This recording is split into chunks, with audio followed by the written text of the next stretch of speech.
You're listening to a production of SportsLink Digital Radio.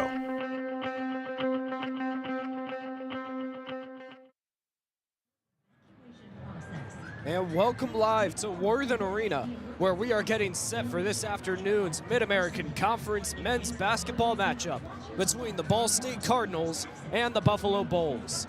I'm Brayden Carroll, Roen Elbert alongside. Should be a fun matchup. We just saw an exciting ending to the Ball State-Kent State matchup in the women's game earlier today. Now we have the second end of the doubleheader. And first, looking at the home team, Ball State, they're coming off of a tough defeat at the hands of Toledo on the road earlier this week. Hill hits a two-pointer at the buzzer. 0.1 seconds, the ball is in his hands. 0.0, it's out of his hands. It's called on the floor as a make, and then it's overturned by review as a miss. Highly controversial and a brutal defeat for a Ball State team that now you're sitting at 6th in the conference and you're tied up with 7th and 8th. There's no more room for error. Yeah, Brayden, we were both watching that game, and I think in the moment we thought that shot went in on time. And the crazy thing for Ball State, you look at the last 3 games, overtime win against Eastern Michigan, overtime win against NIU, and then this close, nail-biting loss to Toledo. Now you're going into a game against Buffalo. They're a very hot and cold team, I should say. So it's just unpredictable, and that's why I'm excited to be here today. And you look at that game, a win would have given Ball State a 4-game winning streak and a 3-game MAC winning streak. That would have been their first in 2 years. Instead, 6 and 7 in conference play, and the MAC standings aren't kind to the Cardinals. Technically, they control their own destiny. They sit at 6th place. 8th place is the last team in the MAC tournament. That's Western Michigan right now. Eastern Michigan at 7th, Ball State at 6th. They control themselves, but they can't buy on Eastern and Western continuing to lose. They have to go out there and win the winnable games such as this one. I absolutely agree, especially considering, let's say you lose this game to Buffalo, you drop this game, Tuesday you're going up against, well, barring what happens tonight, what could be the longest winning streak in college basketball, the Akron Zips, undefeated in MAC play, and it's really hard to get a win in that situation. So now you're in, I'm not going to say a must win, but this matchup against Buffalo, to be able to control your own destiny, this is huge.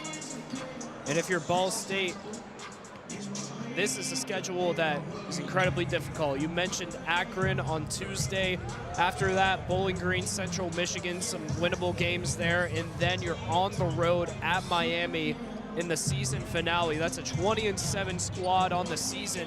You're facing 1-2 to end the season in these last 5 games. It's tough to ask for Ball State to go out there and be above 500 in these last 5. But 3 teams with the worst record than you. You can win those 3, and you can afford to lose to Akron and Miami, but you have to win the winnable ones. Yeah, and I think what's really motivating for this Ball State team is, yes, they have lost to both Akron and Miami on the season so far. However, in the Mid-American Conference, and in any conference for that matter, it is very hard to win a matchup twice. I don't care how good you are, what team you are, it is very hard to win twice. And I could totally see Ball State stealing one of those 2 matchups. And we'll take a quick break here on the SportsLink Digital pregame show. On the other side, we'll get into the visiting Buffalo Bulls, their schedule, and where they stand in the Mid-American Conference standings as the season comes to an end. Don't go anywhere. Tip-off coming soon. You're listening to SportsLink Digital, presented by Victory Honda of Muncie. So just how big is the Mammoth Pizza at Mancino's? How about a big 24-inch round pizza loaded with all of your favorite toppings? Made to order just for you when you call 287-1300. The perfect size for the big game, the next game, or any event that demands not only the best, but the biggest pizza you can order. And Mancino's is ready anytime. Call, wait 10 to 15 minutes, then head to Mancino's for pickup. Man, is it good. When a large pizza isn't enough, you need at least 1 Mammoth from Mancino's. Pepsi Zero Sugar has a new, better flavor. A Zero Sugar Cola has never tasted this good. But we don't expect you to take our word for it, so we're putting it to the test. Starting with me. My mouth is watering already, so I think we can skip the drum roll and get right to the main event. Cue the fireworks. We have an official best zero sugar ever. It's delicious, it's refreshing, and it's so good you'll need to try it for yourself. Trust me. Pepsi Zero Sugar. Zero never tasted so good. That's what I like. Standards. High standards. That's what sets teams apart. It's also what sets us apart at Pridemark Construction. We're not alone in holding our standards high. Ball State University is among those who do. That's why we're proud to sponsor the Ball State Athlete of the Week. High standards in everyday performance is everything in sport, as well as business. Join us in our pursuit of excellence. Join Pridemark Construction for your next building project and in our support of Ball State University's Athlete of the Week. The best stories in Ball State sports, plus live broadcasts right in your timeline. Follow us at BSU SportsLink. Welcome back to the SportsLink Digital pregame show as we're getting set for today's Mid-American Conference matchup between the Ball State Cardinals and the Buffalo Bulls. I'm Brayden Carroll, Roen, Elbert alongside. We talked about Ball State on the other end of the break. Now let's get into Buffalo. They're coming into this one off of a bitter loss and a blowout, in all honesty, against Western Michigan. They were dominated 50 points in the paint by the Broncos, 30 off of turnovers. And that's kind of been the story of the season for Buffalo. They're a young team, and they've struggled to beat the teams that are above them in the standings. And it's disappointing because at the beginning of the year, they opened the season with that incredible non-conference win against Old Dominion, the game winner from Tyson Dunn, the transfer from Western Ontario. I thought Buffalo was going to really turn the page after a really disappointing first season in head coach George Halkovich's tenure with the team. But ever since conference play has started, Buffalo just hasn't really been the team we saw at the beginning of the year. I really don't know what the reasoning behind that is, but maybe I can boil it down to guard play. Ryan Sable, who has been really their top player in a sense all year, he has been slumping the last few games, and in the last game against Western Michigan, only playing 21 minutes. Now granted, this Western Michigan team, at the beginning of the year, they're kind of the opposite of Buffalo, I would say. They had a really rough non-conference schedule, really rough non-conference games, and they were at the bottom of the MAC going into conference play, but now we're looking at Western Michigan as a potential MAC tournament team, which is just shocking. If you would have told me that in January, I wouldn't believe you, Brayden. But Buffalo, they need to win not only this game, but we're looking at right now with an 8-18 record, 3-10 in the MAC. Buffalo, if they want to be competing in March, they're probably going to have to win out. And you mentioned that the scenarios to make the MAC tournament for Buffalo, like you said, they can win out and they'll probably be in. They're 3-10 right now. If they go 8-10, then they have a solid chance of making it. Or they can finish 4-1, get a win over Central Michigan, and then Bowling Green has to finish 1-3 and Western Michigan has to lose out. So essentially you're talking about you have to win out because that last scenario just isn't that possible. And the rest of the schedule for Buffalo is an absolute gauntlet. They face Toledo, Miami, and Akron after playing Central Michigan next week. That is 3-2-1 in the standings in consecutive order to end the season. Buffalo just has put themselves in a spot where they don't have a chance much. Yeah, and going into Toledo, one of the teams they'll be facing in that stretch, they honestly might be my dark horse pick to win the entire MAC, win the MAC tournament, I should say, because they're such a good second half team. And we saw that with Ball State when they played Toledo in both games, really. Toledo came alive in the second half with that crushing defense. And I don't know if Buffalo can handle that, especially if they put the pressure on those guards. And taking a look at the head coach for the Buffalo Bulls, it's Coach George Halkovich III. This is his second year at Buffalo. He comes from Villanova, where he was a video coordinator, then a director of operations, then the assistant head coach, and he was a part of 2 national championship teams under Jay Wright.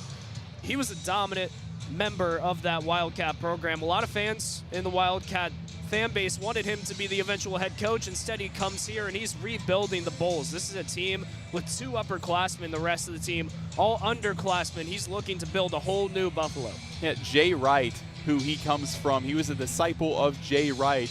He's been saying Coach G, as a lot of people call him, even Jalen Brunson to this day, one of the players he coached at Villanova, still calls him Coach G. Jay Wright says he's one of the best coaches I had with me at Villanova. They ultimately went with Kyle Neptune to replace the legendary Jay Wright just a week after Coach Halkovich took the Buffalo job. And the clock has run out for the pregame as we are just moments away from the start of tip-off between Ball State and Buffalo. Unconventionally, we won't have the national anthem as that was played during the women's game, so we'll take you right into starting lineups. First, for the Buffalo Bulls, the guard, number 1, Noah Batchelor, making his 26th start as a 6'8 junior. Number 2, the guard, Ryan Sable, in his 54th start. Number 4, Anquan Bolden Jr., making his 45th start as just a sophomore on this Bull squad. Number 5, Tyson Dunn in his 27th start, the senior on this squad. And number 33, the big center, 6'11", Tim Obo, the freshman, in his 16th start as a Buffalo Bull. Finally, you look at Ball State. It's the usual lineup as of late, 1 through 3, Jamari Hill making his 27th start, Ethan Britton Watson his 54th start, Mickey Pearson Jr. his 72nd, Juanzi Gorosito in his 54th, and Peyton Sparks in his team-leading 84th start.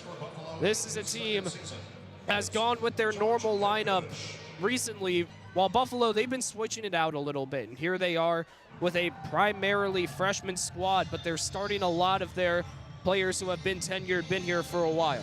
Yeah, and that's why you have to give head coach George Halkovich III time with this young group. And the improvements, obviously, you're looking at the record, 8-18, not pretty, but last year, 4-27, gradually improving.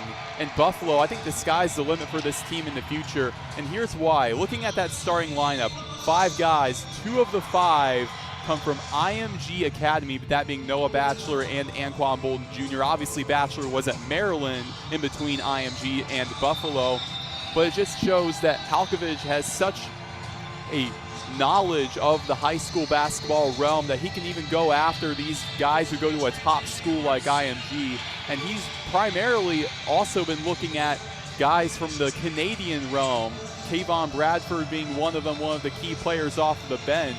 Halkovich really loves the whole Canadian system over there. Tyson Dunn, arguably their top guard on the season, came from Western Ontario. 5 players on this Buffalo team have ties to Canada in some way, and maybe that's the future of recruiting. You can tell that the recruiting is very precise from Coach Halkovich. He goes after a lot of international players, and he goes after a lot of players primarily who went to prep school. And that's kind of the method for power programs, is you look at those guys who are from dominant basketball programs in high school, and you take them into the collegiate level and have that built-in experience of guys who have surrounded themselves with fellow D1 players basically their entire high school career. And then Coach Lewis, you look at his method, it's very different. It's more, let's go for the transfers. Let's go for the guys who have been already in college basketball, who are tenured out here and who are going to be ready from day one. It's 2 very different methods, and it's kind of a question of which one will work in this new landscape of transfer portal and NIL. I think the important question for Coach Halkovich is, can you keep your guys around? Yeah, that is the interesting thing, and that's also the question for Coach Michael Lewis. We've seen him the last few years lose big-time players, and at the same time, he's acquired some big-time players like Jamari Fat Hill. I don't think any of us expected what he would become this season, coming from South Plains JUCO College last year, one of the best players in the entire JUCO landscape. And this year for Fat Hill, we're looking at a guy that chances are will be an all-MAC player. And before we get to tip-off here, Roen, what are your keys to the game for Ball State and for Buffalo? For Ball State, I have to say, down low, you have to play bully ball. Buffalo, these bigs, you're looking at guys like Fredericks Maynards and Tim Obo. Both are freshmen, and they don't have the physicality quite yet to match with Peyton Sparks. Feed Sparks down low and early. And Buffalo, on the contrary, I think it's get your bigs more involved in the pick and roll, because what we see a lot of times is they do run a pick and roll, but it's not to get your bigs an open driving lane. It's to give your guards a bit of a driving lane or some breathing room for a shot. And what Western Michigan did very well in that last game is they would just come up and trap either Ryan Sable or Tyson Dunn. They need to avoid that. Tim Obo, chances are he will be open. You need to get him involved. And Tim Obo will be at center court for the tip-off alongside Peyton Sparks. Ball State moving left to right, Buffalo moving right to left. The Cardinals wearing the all-whites with the red jerseys, with the red numbers, and the black trim. Buffalo in the all-blues and the white numbers, black trim. Peyton Sparks wins the tip, and Ball State will start with the basketball. It's Britton Watts across the Cardinal logo straight away.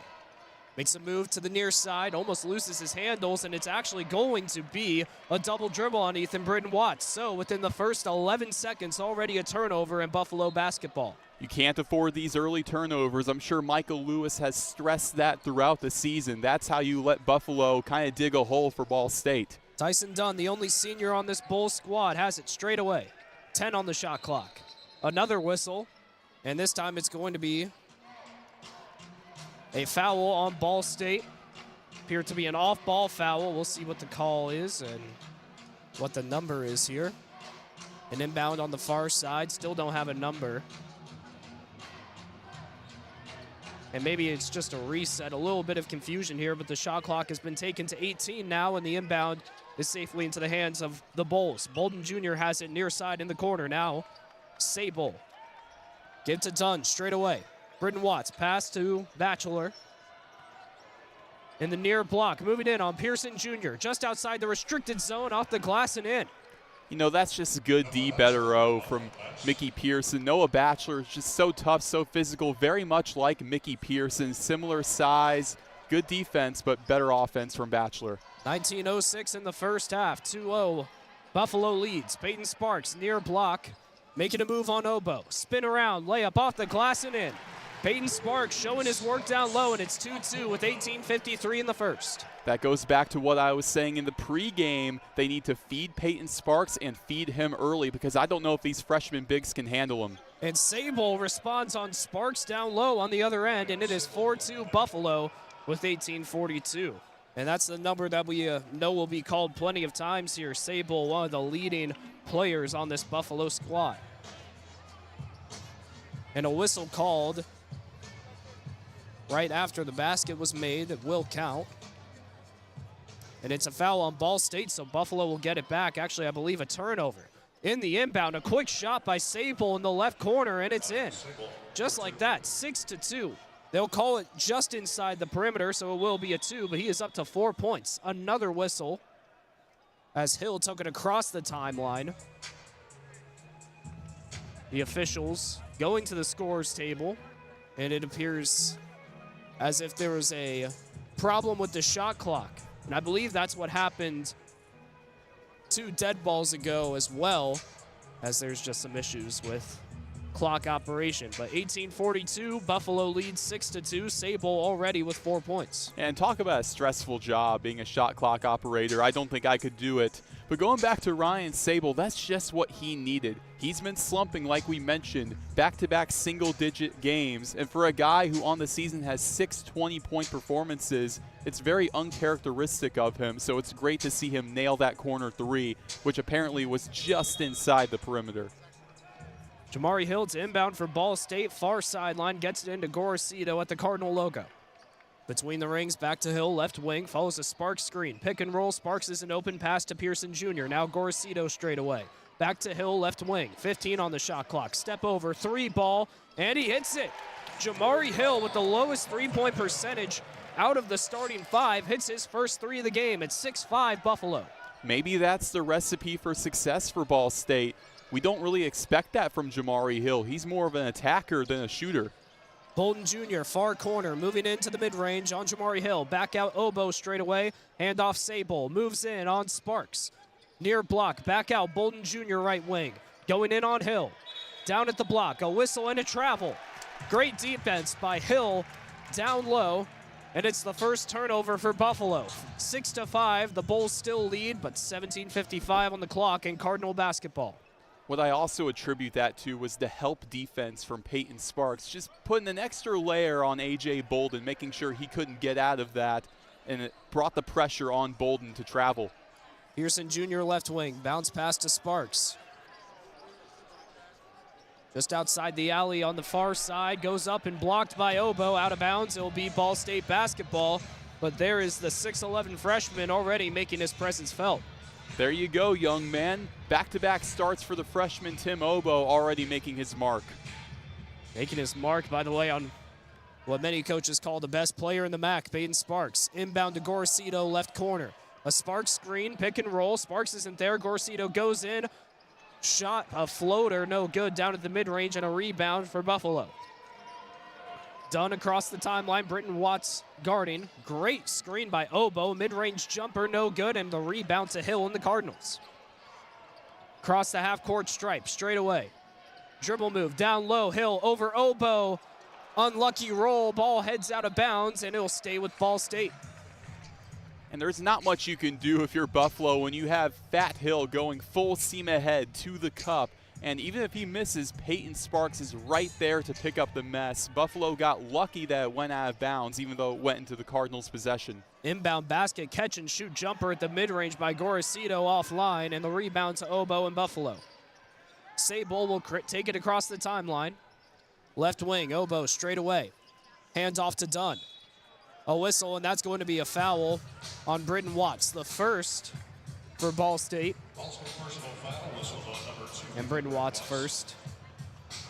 A grad player, the only graduate on this Ball State squad who gets significant playing time. He started 54 times, a veteran. Inbound, now Bolden Jr. has it for Buffalo, left wing. Pass to Sable, thought about a three, step over, he'll take one.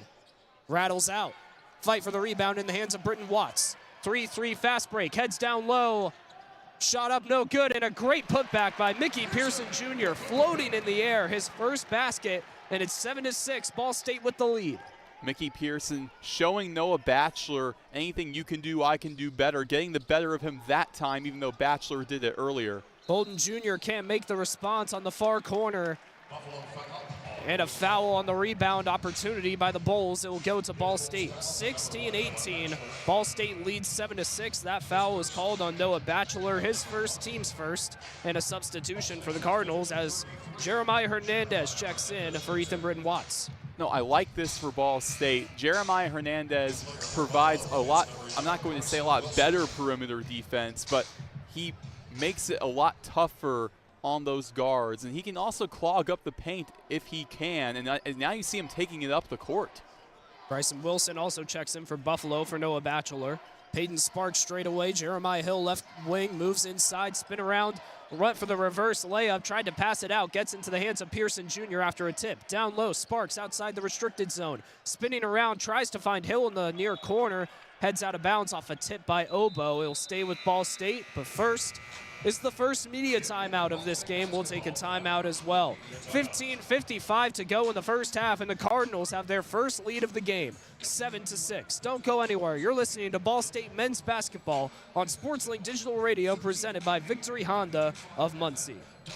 So just how big is the Mammoth Pizza at Mancino's? How about a big 24-inch round pizza loaded with all of your favorite toppings? Made to order just for you when you call 287-1300. The perfect size for the big game, the next game, or any event that demands not only the best, but the biggest pizza you can order. And Mancino's is ready anytime. Call, wait 10 to 15 minutes, then head to Mancino's for pickup. Man, is it good. When a large pizza isn't enough, you need at least one Mammoth from Mancino's. Pepsi Zero Sugar has a new, better flavor. A Zero Sugar Cola has never tasted this good. But we don't expect you to take our word for it, so we're putting it to the test. Starting with me. My mouth is watering already, so I think we can skip the drum roll and get right to the main event. Cue the fireworks. We have an official best Zero Sugar ever. It's delicious, it's refreshing, and it's so good you'll need to try it for yourself. Trust me. Pepsi Zero Sugar. Zero never tasted so good. That's what I like. Standards. High standards. That's what sets teams apart. It's also what sets us apart at Pridemark Construction. We're not alone in holding our standards high. Ball State University is among those who do. That's why we're proud to sponsor the Ball State Athlete of the Week. High standards in everyday performance is everything in sport, as well as business. Join us in our pursuit of excellence. Join Pridemark Construction for your next building project and in our support of Ball State University's Athlete of the Week. Ranked number 2 in the nation for sports media by the Broadcast Education Association. This is Ball State Sports Link. Welcome back to Worthen Arena. The score 7-6 in favor of the Cardinals over Buffalo with 15:55 to go in the first half. I'm Brayden Carroll, Roen Elbert alongside. Looking elsewhere in the MAC, Central Michigan looks like they're going to get it done over Western, up 74-51 with 6 to go in the second half. That's big for Ball State, who shares the same MAC record as Western. Yeah, and it's surprising, too, I would say, with how hot Western's been, but at the same time, it goes to show how good Central Michigan's defense is and why nobody should want to play them in March, holding this Western Michigan team, which they have a high-powered offense, holding them to 51 points so far. That spells trouble for Buffalo as well, who's below Central and has to play them next week. Inbound for Ball State in the hands of Peyton Sparks. Heads up for a basket, and he's called for a travel before. Tight defense in the restricted zone by Tim Oboe. Another Cardinal turnover, and it's Buffalo basketball. I think where they had the travel was Peyton Sparks lobbed up to go get the ball, but came down with it, went back up. You cannot do that. Tyson Dunn straight away. Hill, tight defense. Dunn moves in. Tough basket, fouled on the way. He'll go to the line for 2 free throws. A 75% free throw shooter, one of the better players at the charity stripe on this Bull squad. And let's not forget the impact Tyson Dunn has made on this Buffalo team, really from the jump. Like I mentioned earlier, the game winner on the very first game of the season against Old Dominion, and then that same week was MAC Player of the Week. He's an interesting player statistically. He makes the first free throw. As he's first in the MAC in assists per game, he's also first in the MAC in turnovers per game. I believe he's the only player in Division I basketball who has those stats to his name in conference play. He misses the second free throw, and Ball State has it. 7-7 the score with 15:34 to go in the first half. Gorcito left wing, down to the mid-range, a pass to Sparks. Backing up, pass out, Gorcito, catch and shoot, left wing, 3, nothing but net. Swansea Gorcito. His first basket, and it's 10-7 Ball State, 15-17 in the first. Look, I get trapping Peyton Sparks, but you just left the best shooter in the MAC wide open. And Oboe will take a 3, and that's an air ball, and he hastily shrugs that one off. That is a low percentage shot. That's his 10th attempted three-pointer of the season. Makes that 3 of 10 his mark year long. That's not the shot that Coach Halkovich would have wanted. Hernandez, right wing for Ball State, pass to Hill straight away, just inside the perimeter. Step back on Oboe, charity stripe, mid-range jumper, no problem. Jamari Hill is up to 5 points in the Cardinals' lead, 12-7 with 14:47 to go in the first. Other end for Buffalo, Sable straight away. Moving in on Gorcito, step back, pass to Dunn, he'll take a catch and shoot 3, and that rattles out. Rebound Sparks, loose ball, out on the sideline. Possession going to Ball State. That's a very close call to make, and you can see things are getting a little bit chippy, a lot more aggressive. And I think as we get towards the end of this contest, we're going to see more of that. And now we have Ben Hendricks checking in for Peyton Sparks. And this is usually what we see around the 14-minute mark, sometimes even earlier. So Peyton Sparks kind of overdue for a substitution. And it's the right time to substitute as well, as Noah Batchelor just checked in for Buffalo's big Tim Oboe. So an interesting matchup between Batchelor and Hendricks. Ball State with it. Hill straight away, moving in, down low, left block, tough shot, no good. Fight for the board in the hands of Hill. Pearson Jr. back out, 3-ball, good. Ball State chirping early. 5 points for Pearson Jr. 15-7 Cardinals lead. Other end, over the head pass by Dunn to Michaels, and he hits it. Tough 3-ball straight away by Ben Michaels, who just substituted during the break, and it's 15-10. Ball State still up. It's a 3-point shooting barrage, Brayden. Hernandez left corner. Hill at the charity stripe. Step back to the perimeter, now Hernandez with it. Moving in on the left, Baseline, Hendricks, he'll get the nice feed to the restricted zone and to the cup. Man, oh man, Ben Hendricks, such underrated speed, able to cut so nicely coming from the perimeter all the way to the rim. 17-10 Ball State, catch and shoot three by Sable. Far wing, he's fouled. That's going to be 3 free throws for Ryan Sable. They'll call the foul on Ben Hendricks, who crashed in, and that's just not a smart foul. Again, Hendricks, I think he just came in too hot, kind of like he did on the scoring possession, but not in the way the Cardinals would want. Sable, second in the free throw category in the Mid-American Conference. He's from Gonzaga High School, made the first free throw, by the way. He shares the high school alum with Caleb Williams, which I would say is a good alum to have. And then we go to the bad. He shares also with David Harold, who was a Lincoln assassination conspirator. Ooh.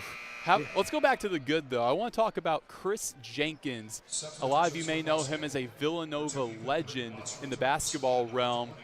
Head coach George Halkovich coached Chris Jenkins in 2016. Jenkins hit the game-winning shot in the national championship that season. And he went to that same high school as Ryan Sable. Gonzaga High School, very famous for their sports.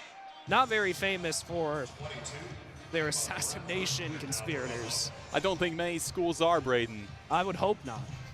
Substitutions as Sable made all 3 free throws. Britton Watts and Joey Hart check in for Jamari Hill and Juanzi Gorcito. Buffalo also made some substitutions, but for now, Ball State has it. We'll get those substitutions during the next dead ball for you. Hernandez, deep in the right wing.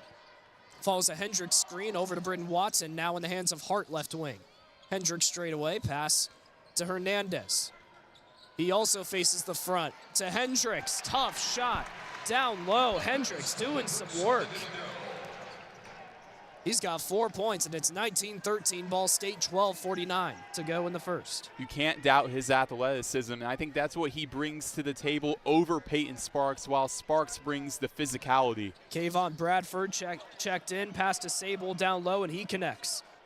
Sable has 9 points. He's leading the charge for Buffalo, 19-15 Ball State. Other end, Hart, right wing, tough screen by Hendricks, not open for the pick and roll, and out to Pearson Jr. Dish to Britton Watts straight away, and now Hendricks around the same spot. Handoff Hernandez, right wing, moving in toward the baseline. Tough layup over 2 defenders, and he finishes with the foul. Jeremiah Hernandez doing some dirty work down low, and he's going to the line for an and one. I'm impressed, and that's the veteran mindset of Jeremiah Hernandez. Nobody's open on the perimeter, so you got to do it yourself and dive into a sea of blue to get that shot to fall. Mason Jones checks in for Ball State as Mickey Pearson Jr. hits the bench. Kayvon Bradford, one of the players for Buffalo, to sub in during the last dead ball. That free throw made by Hernandez. Score 22-15 in favor of the Cardinals. Bryson Wilson also in as he has it straight away. And he's stripped of the ball by Joey Hart. Fast break, going for the jam, and he's fouled on the way. He was going for a rim racker, one-hand slam. Instead, he'll get 2 free throws. Joey Hart is a guy that all season, I like to call him a spark plug. And what he brings coming from Kentucky last season to the Cardinals, I'm very excited about his future. He's a guy who's an Indiana legend among the small schools. Went to Linton Stockton, won that team the 2A state title, and led the Final Four in points in the IHSAA state tournament. Yeah, he was a legend. Yeah, to see a guy from a 2A school who was committed to UCF after coming out of high school, committed to a Big 12 school in UCF, and then decommits, ends up at Kentucky. It's very impressive and goes to show the status of Joey Hart. Let me correct myself. They were state runners up that year. Just want to make sure the Linton Stockton fans listening aren't upset. Made both free throws, though. 24-15, Ball State leads. Other end, an offensive foul, a step-back opportunity for Sable, and too much contact leads to the turnover and the foul. That's his first. And Buffalo is already up to 4 team fouls as we have another media timeout. 11:52 to go. Ball State leads 24-15. Roen, so far, the story of the game has been off the boards. 10-2, Ball State leads that category, and offensively, Buffalo doesn't have a single rebound. And that's how you're going to win these contests, when Peyton Sparks, Ben Hendricks are just using their physicality, and in Hendricks' case, more so using his athleticism against these younger bigs. Buffalo, it's very hard for them to win the rebounding battle. As a matter of fact, all season, they really have not been winning that battle at all. And when it comes to the rebounding margin, they are well in the negatives. 34.7 a game, 7th in the MAC. And really, you look at a lot of their statistics, and they've just struggled this year. They're 347th in Division I basketball in point margin, negative 9.3 per game. That's just above West Georgia, who is in their first year as a Division I program. So it's been a tough year for Buffalo. A lot of stats. They're way down in the lower 300s. Turnovers per game, 3-point field goal percentage overall, free throw percentage, points allowed per game, they're 353rd. It's been a tough year for the Bulls, but again, you look at their roster, how they're built, this is a team that's deep into a rebuild. Yeah, and I know it sounds crazy when you list off all of these negative stats.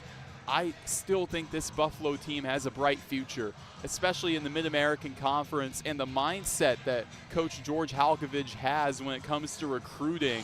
I think Buffalo in the next couple of years, they're going to make a big splash. I don't know if it'll be at the level that Nate Oates had, where now he's at Alabama doing big things for them, but I do think that Buffalo is going to do big things in the MAC soon.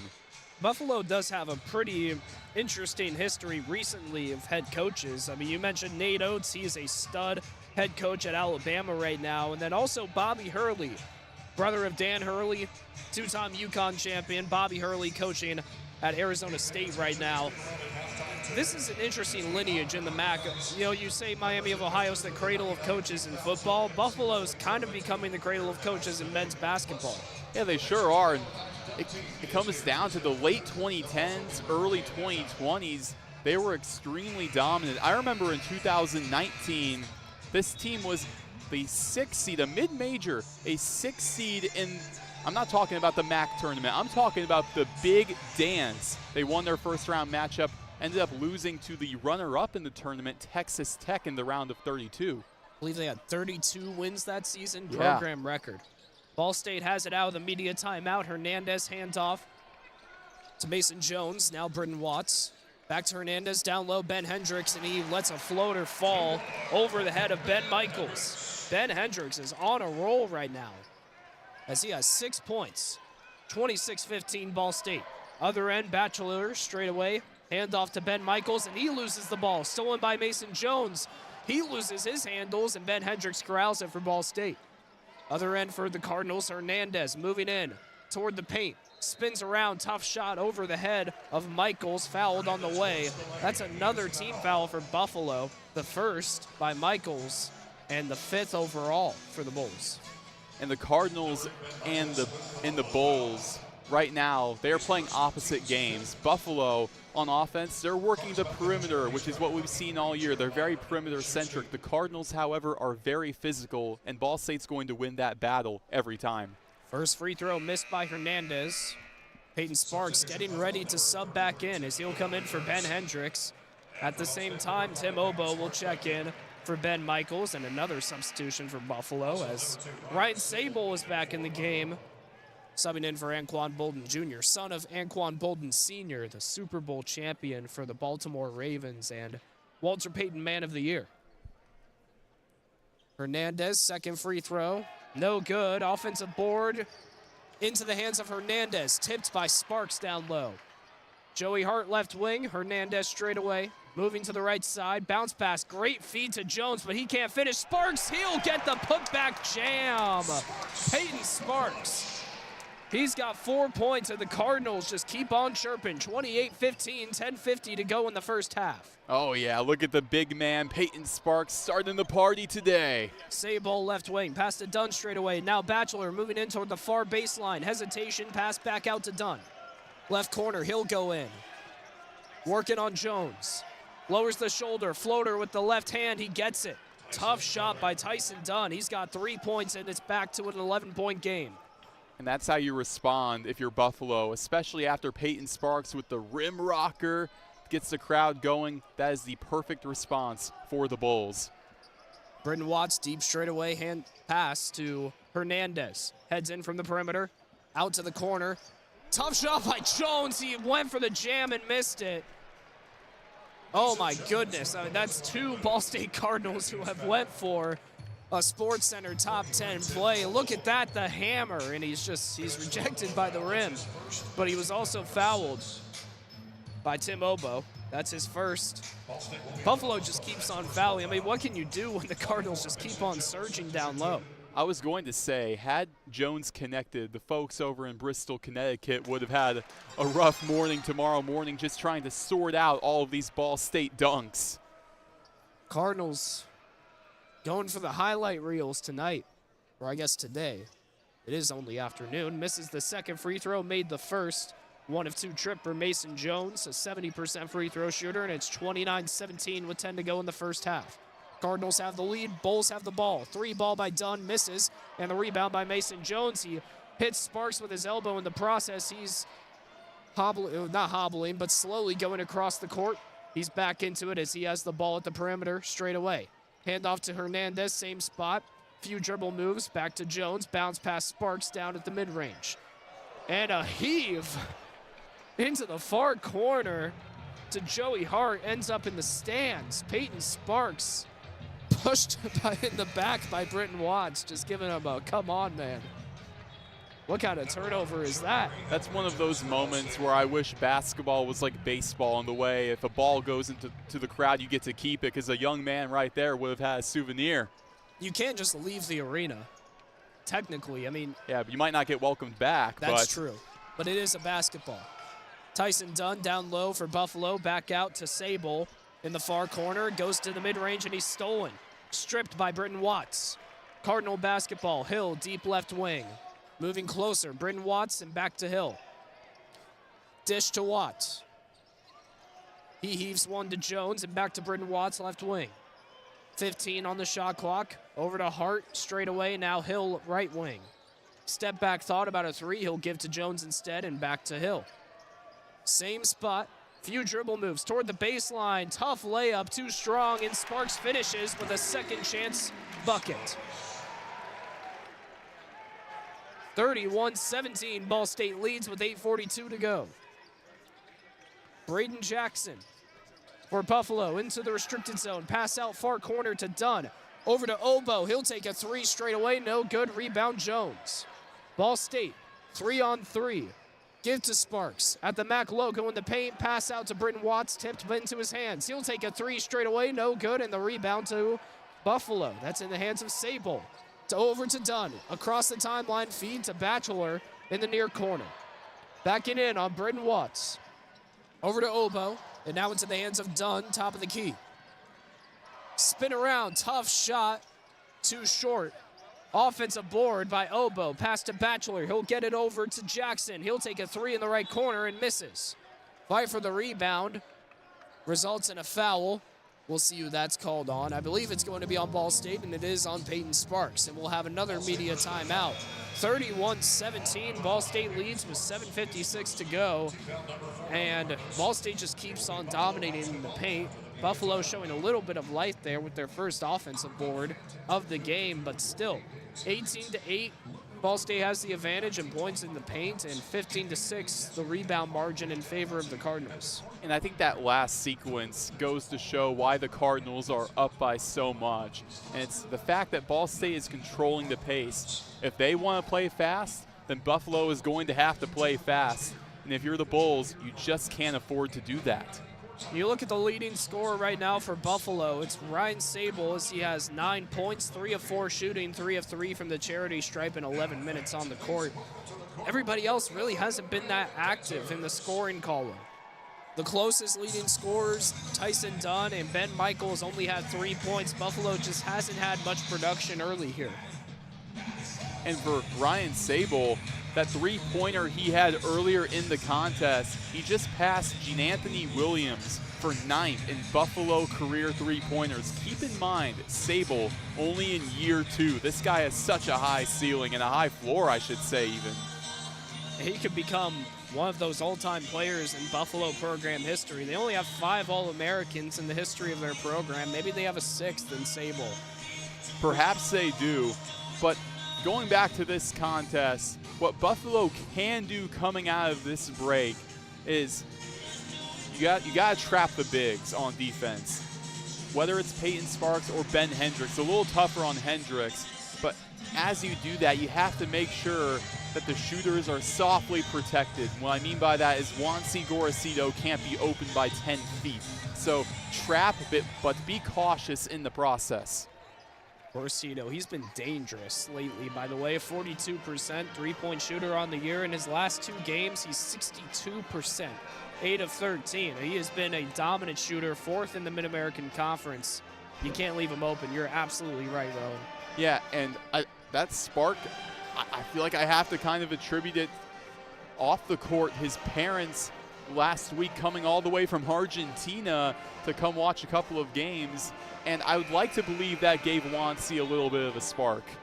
He's had quite the spark as of late. His most recent game against Toledo, he had 13 points, shot 3 of 5 from beyond the arc. He has been a huge contributor as of late to the Cardinals' push to secure the MAC tournament bid. Out of the media timeout, Buffalo has it. Underneath the basket, Obo takes the inbound pass, working on Sparks, backing up, shot outside the restricted zone. To the left, that's a tough shot. Sparks is playing great defense early. Ball State working, Hernandez left wing. Moves over to the right side, now Pearson Jr., dish to Hill. Left arc, down low, Sparks. Pass tipped by Obo. Officials say it's off of his hands and it will go to Ball State. 11 on the shot clock, 7:30 to go. Cardinals lead by 14. Pearson Jr. to inbound. On the floor for the Cardinals, Pearson Jr., Sparks, Britton Watts, Gorosito, and Hill. Hill has it straight away over to Gorosito. Catch and shoot 3 ball. Left it a little too hard off the rim, and it bounces all the way to the top of the backboard and out of bounds. Even with the miss, a catch and shoot 3 on the run like that for Gorosito, oddly enough, that is a high percentage look for him. Kevon Bradford left wing for Buffalo. Straight away, hands off to Sable. Back to Bradford, thought about a 3. He will take one after the hesitation. Call bank, buddy. He hits it. His first basket, and it's 31-20. Ball State still leads, but Buffalo keeping it close. Bradford over a 40% three-point shooter. He has been such a great spark plug off of the bench as a freshman. Hill doing work at the perimeter. A whistle off ball, and a foul on Bradford. A little too aggressive working Pearson Jr. His first personal, team 7th. So it'll be now a 1-and-1 opportunity for Mickey Pearson Jr., the team's leading free throw shooter. And we know Mickey Pearson, 85% free throw shooter. These are almost automatic from the charity stripe. Last year he was 3rd in the MAC, and of course he misses that free throw right as I say that, and I knew it was going to happen. You can't say it's almost automatic. Almost, to be fair. Oh, you got that. Sable straight away. He'll take a 3, and he misses. Rebound Hill. Ball State has it. Across the timeline at the Cardinal logo. Finds Gorosito wide open in the near corner, and of course he takes it, and of course he hits it.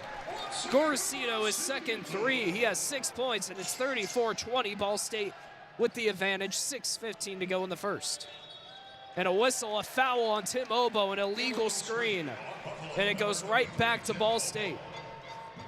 Going back to that shot from Juancy Gorosito, I'm blown away every day watching this guy from the perimeter be so dominant. He has the Argentina roots, reminds I mean, the most common comparison for him is obviously Manu Ginobili, a guy that he watched growing up.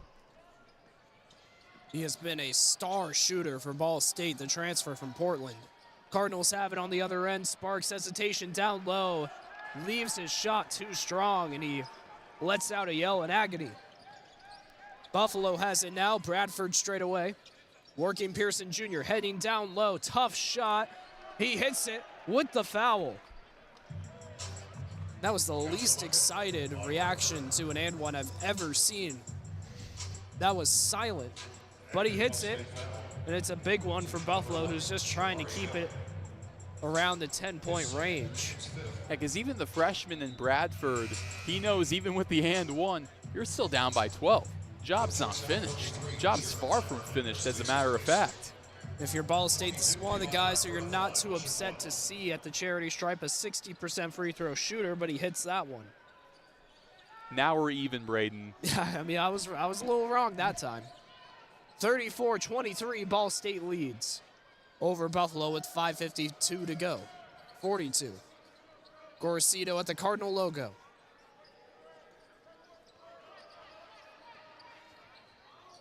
Moving in. Spins around out to Britton Watts. Catch and shoot three. Top of the key. Offline. Rebound Sable, and Buffalo has it. Across the timeline on the far side. Pass to Maynards. Now Bradford. Straight away. Moving into the restricted zone over Pearson Jr. Acrobatic and one. My goodness. He went parallel with the court and still finished the basket. Kayvon Bradford, he is ridiculous. The last 3 games, we've seen an uptick in the amount of minutes he's gotten. Going into this matchup, back-to-back games with 20-plus minutes, and it's paying dividends with his performance today. The foul on Mickey Pearson Jr., who was subbed out for Mason Jones, and Bradford hits that free throw. He is up to 9 points, tied with Sable for the most in this game by a bowl, and it is 34-26 in favor of the Cardinals with 5:05 to go in the first. Gorcito deep in the left wing. Now to the Cardinal logo.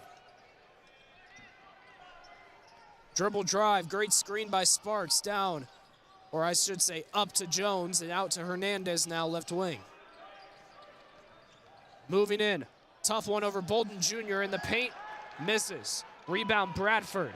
Fast break for the Bulls. Bolden Jr. over to Bradford. He's fouled again. That time Peyton Sparks whistled. Bradford drawing all sorts of fouls. The Worthen crowd not happy with it. But it is another trip to the charity stripe for Kayvon Bradford. We're getting to a point with Bradford, and I know it's early in this game, but he's been so dominant driving that might be one of the only ways you can stop him, and that's by fouling. And he misses that first free throw. Peyton Sparks, who's up to 2 fouls now, is subbed out for Ben Hendricks, who still only has 1. Worthen's chanting for tater tots. When an opponent misses 2 free throws, they get free tater tots, and it happened.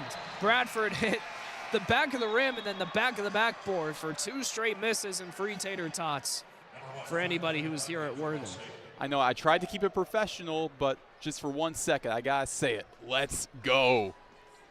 That's big time. Sorry for everybody listening, but you don't count for the tater tots. I guess you could say the final score, as that's how you get the tater tots at Roots. So maybe you can get away with it. Say you lost your ticket on the way. Ball State has it on the other end, straight away. Gorcito, pass to Hernandez, left wing, moving in towards the paint. Tough shot, misses. Tried to get one over Bolden Jr., but he was with Hernandez the entire time, and a foul by the Bulls off of the rebound. They're gonna call that one on Kayvon Bradford. That's his second. And now you have Ben Hendricks at the charity stripe. We have not seen a lot of him at the free throw line, but when he has been there, he's been productive, 72%. He's one of those guys who, despite his height, is a pretty good free throw shooter. A redshirt senior. as he makes the first free throw. He's been with this team since 2019, a true veteran. Yeah, he had that season-ending injury back in 2022, but at the same time, just what he's brought to this Cardinals team throughout the past 5 years, it's really been impressive. And he makes the second free throw as well. 36-26, Ball State leads with 4:11 to go in the first half. Tyson Dunn has it, who checked in for Bradford after his foul. Moving in towards the paint. Tough one over Brayden Watts off the glass and in. Tyson Dunn is up to 5 points, and it's back to an 8-point lead for Ball State. 36-28 with under 4 to go in the first. Brayden Watts across the Cardinal logo. Dunn hovering. Bounce pass Gorosito. Deep right wing. Hendricks sets the screen straight away. Now back over to Watts. Back to Gorosito. Hernandez left wing has it. Another Hendricks screen.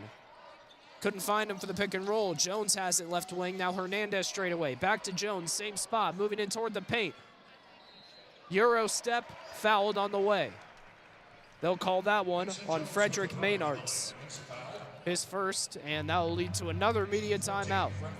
We'll take a break as well. Ball State leads 36-28 over Buffalo with 3:29 to go in the first half. You're listening to Ball State men's basketball, presented by SportsLink Digital Radio, presented by Victory Honda of Muncie.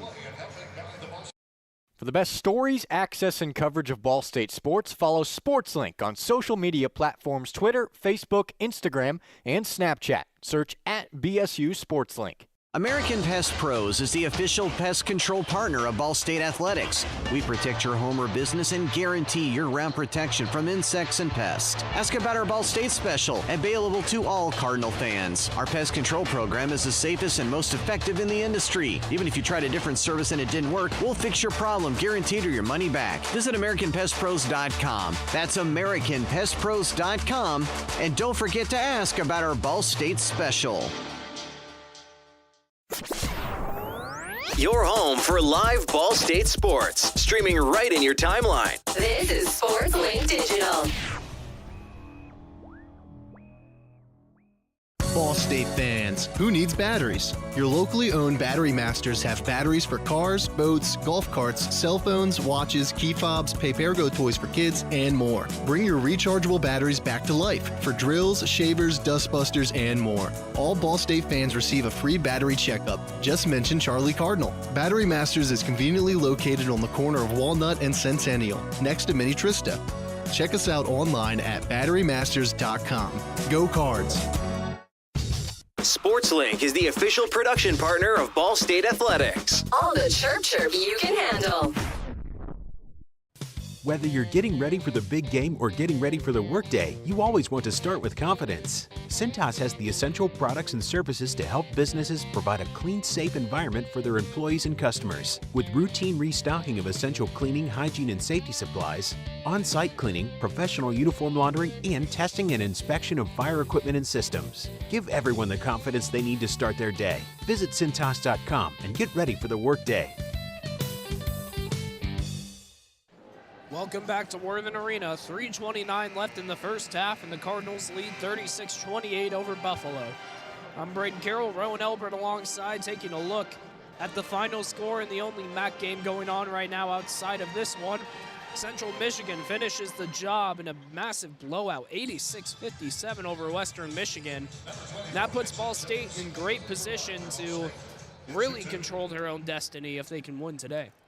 And I advise all of you, whether you're a Ball State or a Buffalo fan, even though it doesn't have many implications to their seasons, tonight at 6 o'clock, tune in on ESPN2 to Akron versus Ohio. Big game in the MAC. And both free throws made out of the media timeout by Mason Jones. He's up to 3 points. 38-28, Cardinals lead. Buffalo has it on their end. Michaels straight away. Pass to Maynards, right wing. Handoff Sable, same spot.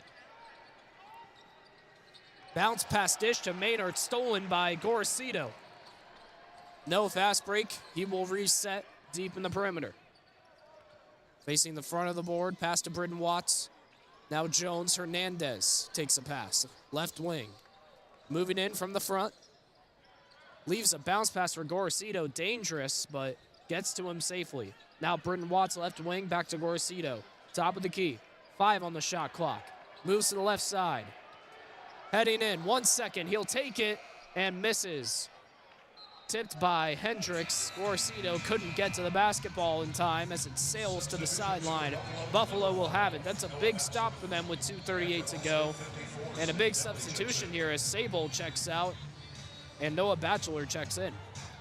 And for the Cardinals, we have Zane Dowdy from Ben Davis coming in for Ben Hendricks as Hendricks heads back to the locker room. Hopefully everything's all right. But at the same time, it shows that maybe Peyton Sparks with 2 fouls. Michael Lewis doesn't want to trot him out there going into halftime. Smart strategy for Coach Lewis. Dowdy on the defensive end working on Ben Michaels. A whistle and a travel. Zane Dowdy makes an impact play on defense and forces the turnover. Jamari Hill returns into the game as he subs in for Mason Jones. 38-28 still the score, 2:21 to go, and we can see on the big board Ben Hendricks being worked on by an athletic trainer down in the tunnel. Hope he's okay. He's been an impact player so far in this one, 8 points. Hill across the timeline for Ball State. Fresh shot clock. Left wing. Heads in, dribble move, tough layup toward the basket, fouled on the way. He'll go to the line for 2 free throws as it's called on the way up.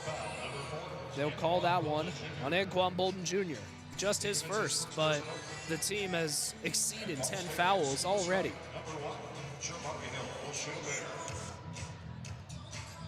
Jamari Hill, he's been a sort of hero for Ball State as of late. He scored 18 points in the first game versus Buffalo. He had the buzzer beater against Eastern Michigan. Misses the first free throw. Then, of course, he had the almost would have been buzzer beater against Toledo earlier this week. It's gotten to a point where I don't think Jamari Hill will have to buy a meal in Muncie ever again. He shouldn't have to. No. Makes the second free throw as he is up to 6 points, and it's 39-28 Ball State with 2:11 to go in the first. Joey Hart checks in for Jamari Hill as Coach Lewis has on the floor Brayden Watts, Pearson Jr., Joey Hart, Zane Dowdy, and Gorosito. Buffalo, other end, Dunn. Heads down on Brayden Watts and finishes at the cup. He's got 7 points, and it's 39-30 with 1:52 to go in the first. Brayden Watts between the rings. Calls for a screen, doesn't get one as Hart has it left wing. He'll get a screen from Dowdy. Pick and roll, gets it to Dowdy. He can't finish at the cup. And the rebound in the hands of Batchelor and the Bulls. Dunn across the timeline. Left wing, moving in, whistle, and a foul on the Cardinals. As now they'll send Buffalo to the line as they have entered the bonus. Ball State with 8 fouls. TJ Birch looking ready to sub in. And he will for Ethan Brayden Watts. And that's great to see that TJ Birch checking in for Ethan Brayden Watts, because when I talked to TJ, he told me that Ethan Brayden Watts, when TJ first got to Ball State over the summer, because remember, he signed to McNeese State and he backed out of the deal, went to Ball State very late in the process. Ethan Brayden Watts was really the main guy that took him in the beginning, and Birch has been under his wing ever since, so it's really cool to see him check in for him. Dunn makes the first free throw. Ben Hendricks, good to see him back in as he subs in for Zane Dowdy. Jamari Hill also subs back in. He'll replace Joey Hart. Coach Lewis making a lot more substitutions than we usually see in this one. And with Dowdy, he also opens up the rotation a little bit, but the reasoning why, he just doesn't want to put Sparks back out there with 2 fouls going into halftime. And Dunn misses the second free throw. Hill with the rebound. Ball State has the basketball on the offensive end. Hill down to the cup. Misses. And the rebound by Batchelor in Buffalo. Batchelor's third rebound. Dunn, right wing. Give. Maynard. He'll take a 3. Top of the key. No good. A great offensive board by Bolden Jr. Acrobatic over TJ Birch. And Sable has it in the left wing. Reset. Moves in to the zone. He can't finish. Gets his own board. And he's fouled on the way. Bolden on that last play with the offensive rebound looked like his father corralling in that miss. But I have to say, with the athleticism, Buffalo, with Frederick Maynards taking the three-pointer earlier, it's interesting seeing the bigs, like we saw with Obo earlier, getting more involved with the three-point shooting. First free throw good for Sable as he enters double digits, 10 points.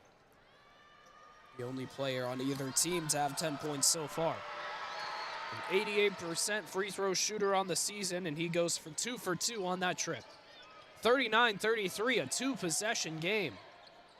Ball State 1 of 10 on their last 10 field goals. See if they can get one here. Gorosito over to Hill, left wing, back to Gorosito straight away. Dish to Pearson Jr., right wing. Heaves one back to Gorosito. Right wing. Give. Pearson Jr. moving in from the top of the key. Back out to Gorosito. Dribble move. Near elbow. Mid-range jumper. Good with the step back. He's got 8 points, and it's 41-33. Shot clock turned off, and a timeout taken by Buffalo. 20 seconds on the game clock. No shot clock after this timeout. That's the first one taken by either team. Yeah, that's surprising because we've only really seen media timeouts. But going back to that last shot from Juancy Gorosito, I don't know how he does it, even with a hand in his face. 9 times out of 10. For most players, that's not a good look, and that's a miss. But for Gorosito, no problem. Whenever I look at Gorosito's package, it kind of resembles, and I'm not comparing the two, I'm just saying he has a similar package to Kobe Bryant. That's, I know you're not comparing the two, but that is I'm not comparing the two. I promise I'm not. But he has a similar package. He takes similar styled shots. If you told Juancy that, it would make his whole day, I guarantee it. Probably. I think if you compared anybody to Kobe Bryant, they would be pretty happy for the rest of the day. Yep, absolute legend. He is missed. So 20.4 on the game clock, no shot clock. Buffalo has it, a far end sideline inbound. Batchelor to Dunn. Across the timeline he goes. 15 seconds. TJ Burke showing strong defense deep in the perimeter. Dunn can't go anywhere. Dribble move, and he will move with Maynard setting a screen. Back to Maynard. Step over 3 straight away. Swish. Big shot for Maynards. And that will be the final shot of the half. 41-36. Ball State leads, but Buffalo with a late surge. Maynards, what a shot. The Latvia native drilling the 3 and making this a 2-possession ball game going into the second half. And Ball State, if we see a second half like how we saw against Toledo in the last matchup, this is a very feasible win potentially for Buffalo. All of a sudden, it's close. We'll take a break as we enter the halftime show on the other side. The score, Ball State 41, Buffalo 36. The polls showing that this is a must-win game for UB. You're listening to Ball State Men's Basketball and SportsLink Digital Radio, presented by Victory Honda of Muncie. Don't go anywhere. Ranked number 2 in the nation for sports media by the Broadcast Education Association. This is Ball State SportsLink. Victory Honda of Muncie. We're not just another car dealership, and here's why. We stand behind every car we sell and are dedicated to helping our customers save time and money. All our pre-owned cars undergo a rigorous 182-point inspection and come with a 90-day warranty to ensure that you're getting a Victory quality vehicle. Plus, you'll get 2 years of complimentary oil changes and tire rotations. We're part of a top 15 dealership group and have an enormous selection of vehicles with access to inventory at over 45 locations. You always get more for your trade and the best possible rates with us. We have an excellent relationship with hundreds of lenders. Our exclusive Car Doc maintenance and membership program will help you save hundreds of dollars in the process of maintaining your vehicle. Lastly, our state-of-the-art body shop and certified technicians perform high-quality repairs and paintwork on most vehicle makes and models. Victory Honda of Muncie. We're not just another car dealership. The best stories in Ball State sports, plus live broadcasts right in your timeline. Follow us at BSU SportsLink. The Hampton Inn of Muncie is the official partner of Ball State Athletics. Ask about our Ball State special, available to all Cardinal fans. The Hampton Inn is one of Muncie's finest hotels. Come enjoy our free breakfast, free Wi-Fi, and fresh Hampton beds waiting for you. Less than a mile away from Ball State campus.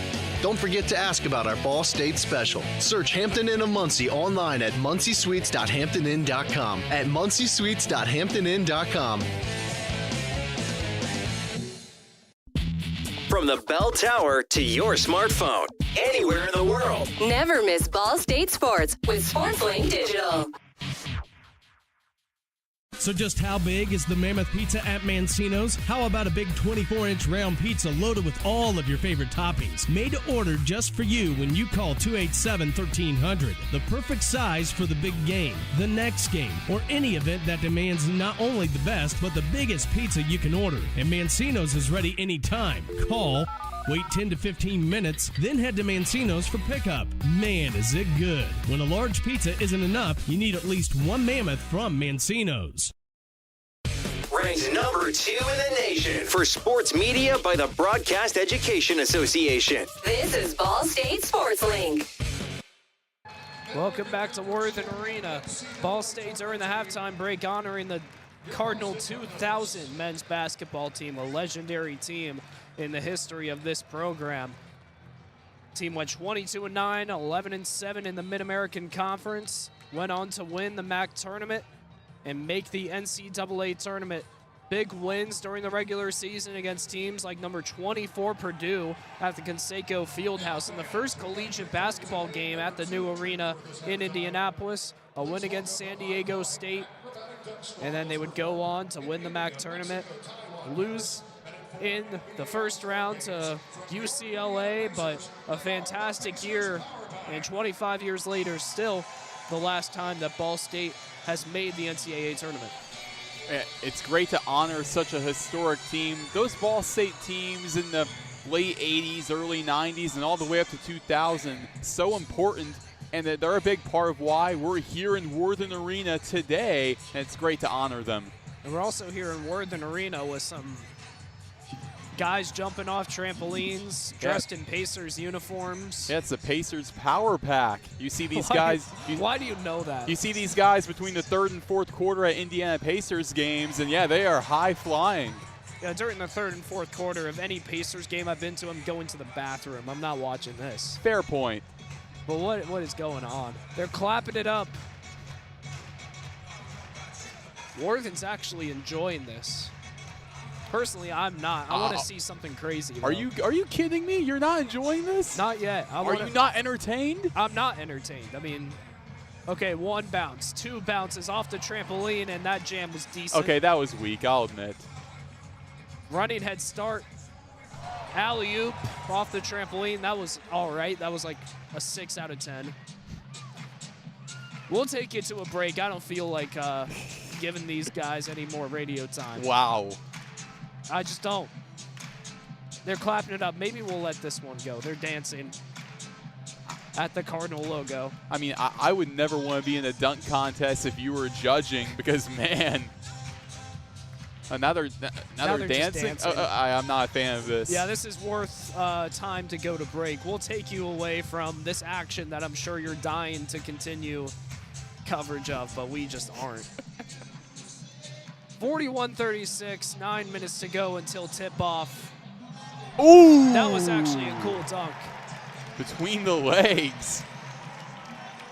And I think that's the end of what they're doing.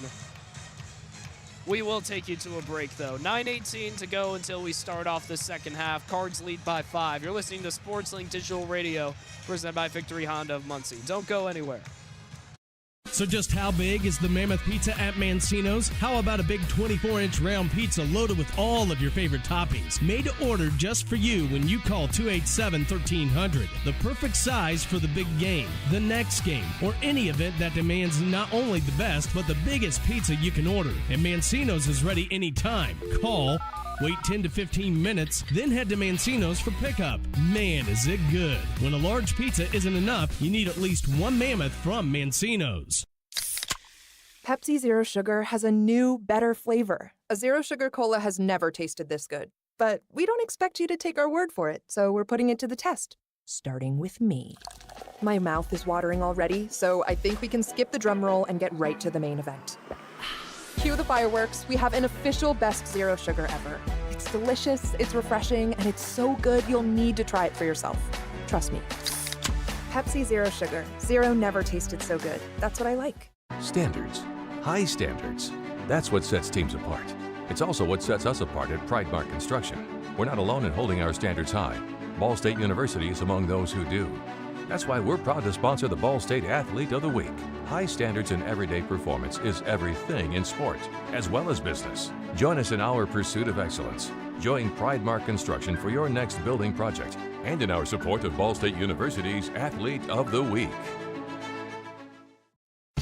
SportsLink is the official production partner of Ball State Athletics. All the chirp you can handle. Welcome back to Worthen Arena. 41-36 the score at the halftime break, as we're just about 7.5 minutes from the start of the second half. The Pacers festivities are still going. They're not the real Pacers. They're a bunch of people dressed in 0-1 uniforms. Are you sure? I'm pretty sure. I could have sworn that was Tyrese Halliburton. I think that's T-Rex. That's what it I says see. on the back. Yeah, but these guys have been going for a while. I won't say anything else. Let's get back to, let's talk about the game. Let's act like this isn't happening. That's hard not to. It really is, because they keep on doing things that are somewhat cool. I mean, that was kind of cool. Yeah. That was a dunk behind the back, way up on the trampoline. I've seen cooler dunks at Sky Zone, though. It's Sky Zone, wow. All right, back to the game at hand. So right now, Buffalo, they're just not shooting good from the field. 48%, not bad, but beyond the arc, they've kind of forced a lot of shots. They've taken 12 overall from three-point range, and they've only hit 3. They're 69% from the free throw stripe, and rebound-wise, although they're doing better as of late, that early portion where Ball State just completely controlled the boards has led them to still being down despite the late surge in the end of the first half. No, and yeah, this is a Buffalo team that all season they have not been shooting the ball well at all. Going back to the last time they shot over 50% in a game, January 4th against Miami of Ohio. So it's been a while since they've had a very good shooting day, and Buffalo knows they really can't rely upon that. But what I saw in the latter part of the first half that got them back into this contest was the involvement of their bigs and just getting guys open, which is what they are good at. Getting Kayvon Bradford, this guy, what a game he's having. The freshman, 9 points. Ryan Sable, he's the only player in double digits for either team with 11 points. Just getting the guards their shine. That is what has gotten Buffalo into this contest. They're throwing shirts now. They just ended the performance, the Pacers, I guess incognito Pacers. They're throwing shirts. I've never seen Worthen this excited, which is honestly a shame. Man, in your 3 years here at Ball State, really? I'm being dead serious. I've never seen Worthen as excited as they were when the Pacers power pack took a bow and pulled out a bag full of shirts. Hey, it goes to show the impact of the Pacers power pack. I mean, I was on the call for the Jamari Hill dunk at the buzzer. Okay, that was not to as be loud fair. as that. To I be swear fair. it wasn't. You have a good point. That's a problem. That's a real problem that we need to address. The power pack has left the arena. Good riddance? You know, they excited the people. Yeah. And maybe that's what the Worthen crowd needed, for a little juice.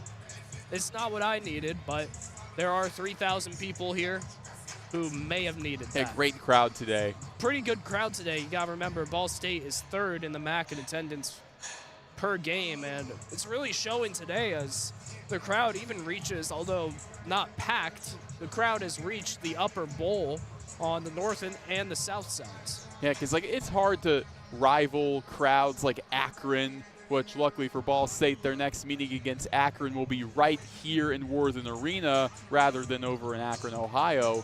But this crowd has been pretty solid today, and they've played a part, I would say, especially with the free tater tots, Kayvon Bradford missing those free throws that could have made this a one-possession game. They've played a part.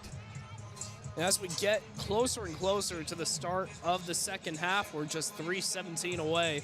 Roen, what does Buffalo need to do to get back into this one? They're down 5. They had a strong run to end the first half. What do they need to continue?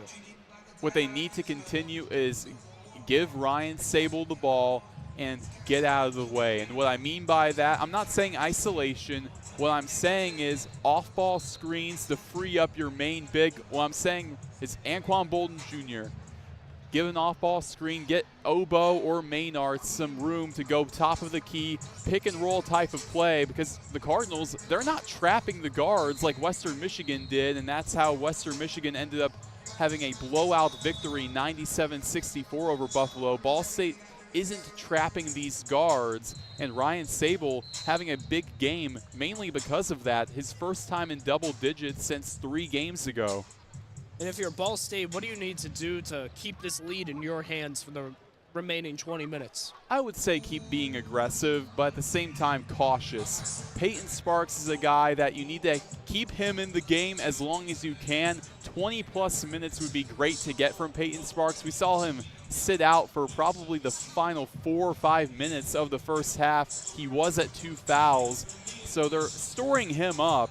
But get him involved down low, but also make sure he doesn't get into major foul trouble, because that's going to come back to bite them. We'll take one more break. Thank you for listening to the halftime show.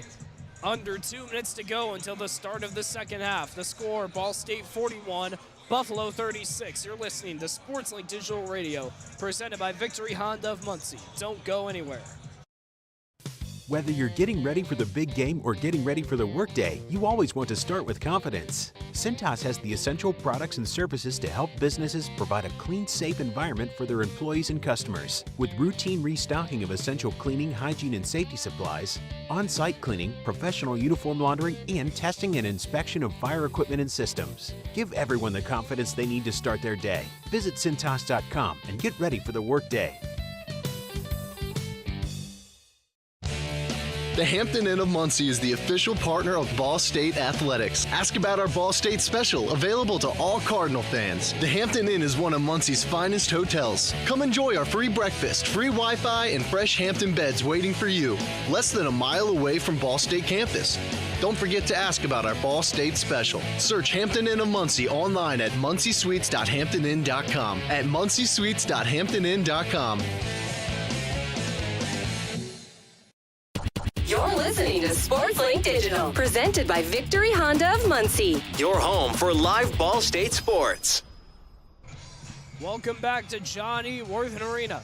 We are moments away from the start of the second half between Ball State and Buffalo, with the Cardinals holding a 41-36 lead. I'm Brayden Carroll, Roen Elbert alongside. We thank you for tuning in to today's production of men's basketball and SportsLink Digital Radio. It's been a fun one so far. Ball State started off strong. Buffalo surged at the end of the first half, and now they put themselves into a position where this is anybody's game. It really is. Buffalo, the final 4 minutes, really got hot at the perfect time when it came to their guard play. Ryan Sable playing the best basketball he's played in really over 2 weeks.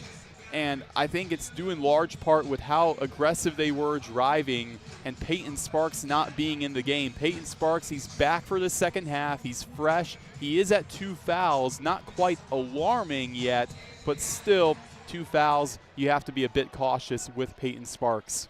Both teams have their original starting lineups out on the floor. Buffalo moving left to right. They will start with the basketball, and the clock is rolling. Obo down low is fouled on the way by Jamari Hill.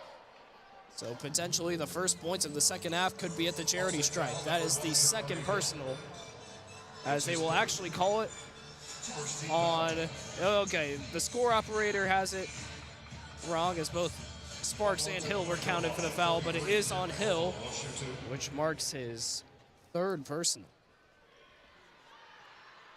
And the first free throw is good by Tim Obo. And the Cardinals, I know it's early in the second half, but it looks like they're trying to clog the paint a bit to make sure Buffalo doesn't have these driving lanes, and that time didn't work. 63% free throw shooter, and Obo hits them both. It's 41-38, a one-possession game with 19:44 to go. Brayden Watts across the timeline for Ball State. Joined on the floor by Hill, Mickey Pearson Jr., Gorcito, and Sparks. Pearson Jr. left wing. Down to Hill at the charity stripe. Over the head pass to Sparks, and a foul before it gets to him. They'll call it on Sable. Correction, Obo, that's his third. Yeah, because it looked like Peyton Sparks, he had enough breathing room to just corral in the ball, put it back up and in, but Obo did one of the only ways you can stop Peyton Sparks, and that's holding him on the arm and hoping you can get away with it. And that requires Coach Halkovich III to sub in Ben Michaels. Catch and shoot by Gorcito, no good, right out of the inbound and rebounded by Buffalo. Other end, Tyson Dunn has it. Back out. Ben Michaels wide open for three, leaves it short, front of the iron, as that was a tough shot. A 26% free throw shooter, and he missed that one by a good margin. But a foul by Ball State on the rebound corral. They'll call it on Mickey Pearson Jr., his second personal, so an inbound underneath the basket for Buffalo. Dunn into the hands of Michael. Bounce pass to Batchelor, left wing. Over to Sable, catch and shoot three, far corner, misses, and Gorcito corrals the rebound. Across the timeline, Brayden Watts straight away. Batchelor guarding, pass to Gorcito, left wing. Feed to Mickey Pearson Jr., and now over to Brayden Watts, right wing. Sparks straight away, over to Hill, left side. Still hovering around the perimeter. Down low, Sparks has the open restricted zone. Hesitation, finish, and one. Peyton Sparks, a smart finish with the physicality to boot. And look, Anquan Bolden Jr., he's athletic and he's physical for his height. However, that is a mismatch that was forced on the Peyton Sparks. And even though Noah Batchelor is the closest in height to Sparks, there really isn't an pleasing matchup to Peyton Sparks on the floor right now for Buffalo. And he makes the free throw to go with it. And one, a three-point play. He's got 9 points, and Ball State leads 44-38 with 18:40 to go. Other end, Tyson Dunn moves to the paint. Restricted zone off the glass and in.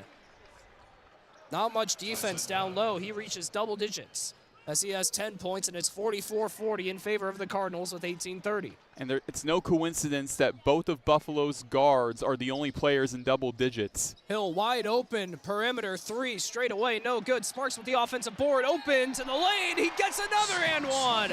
Tyson Dunn fouls him in the air, and Peyton Sparks is doing some nasty work to start off the second half.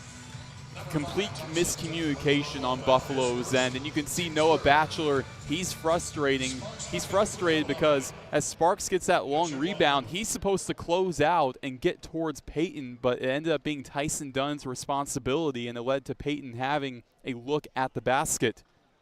Sparks misses the free throw. Tyson Dunn's first foul as he'll take it across the timeline off of the miss. Spinning down low in the perimeter, a whistle and a foul.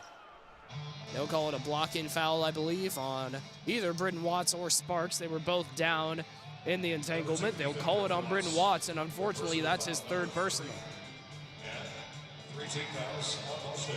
Coach Lewis not looking toward the bench for a substitution. Brayden Watts will stay in.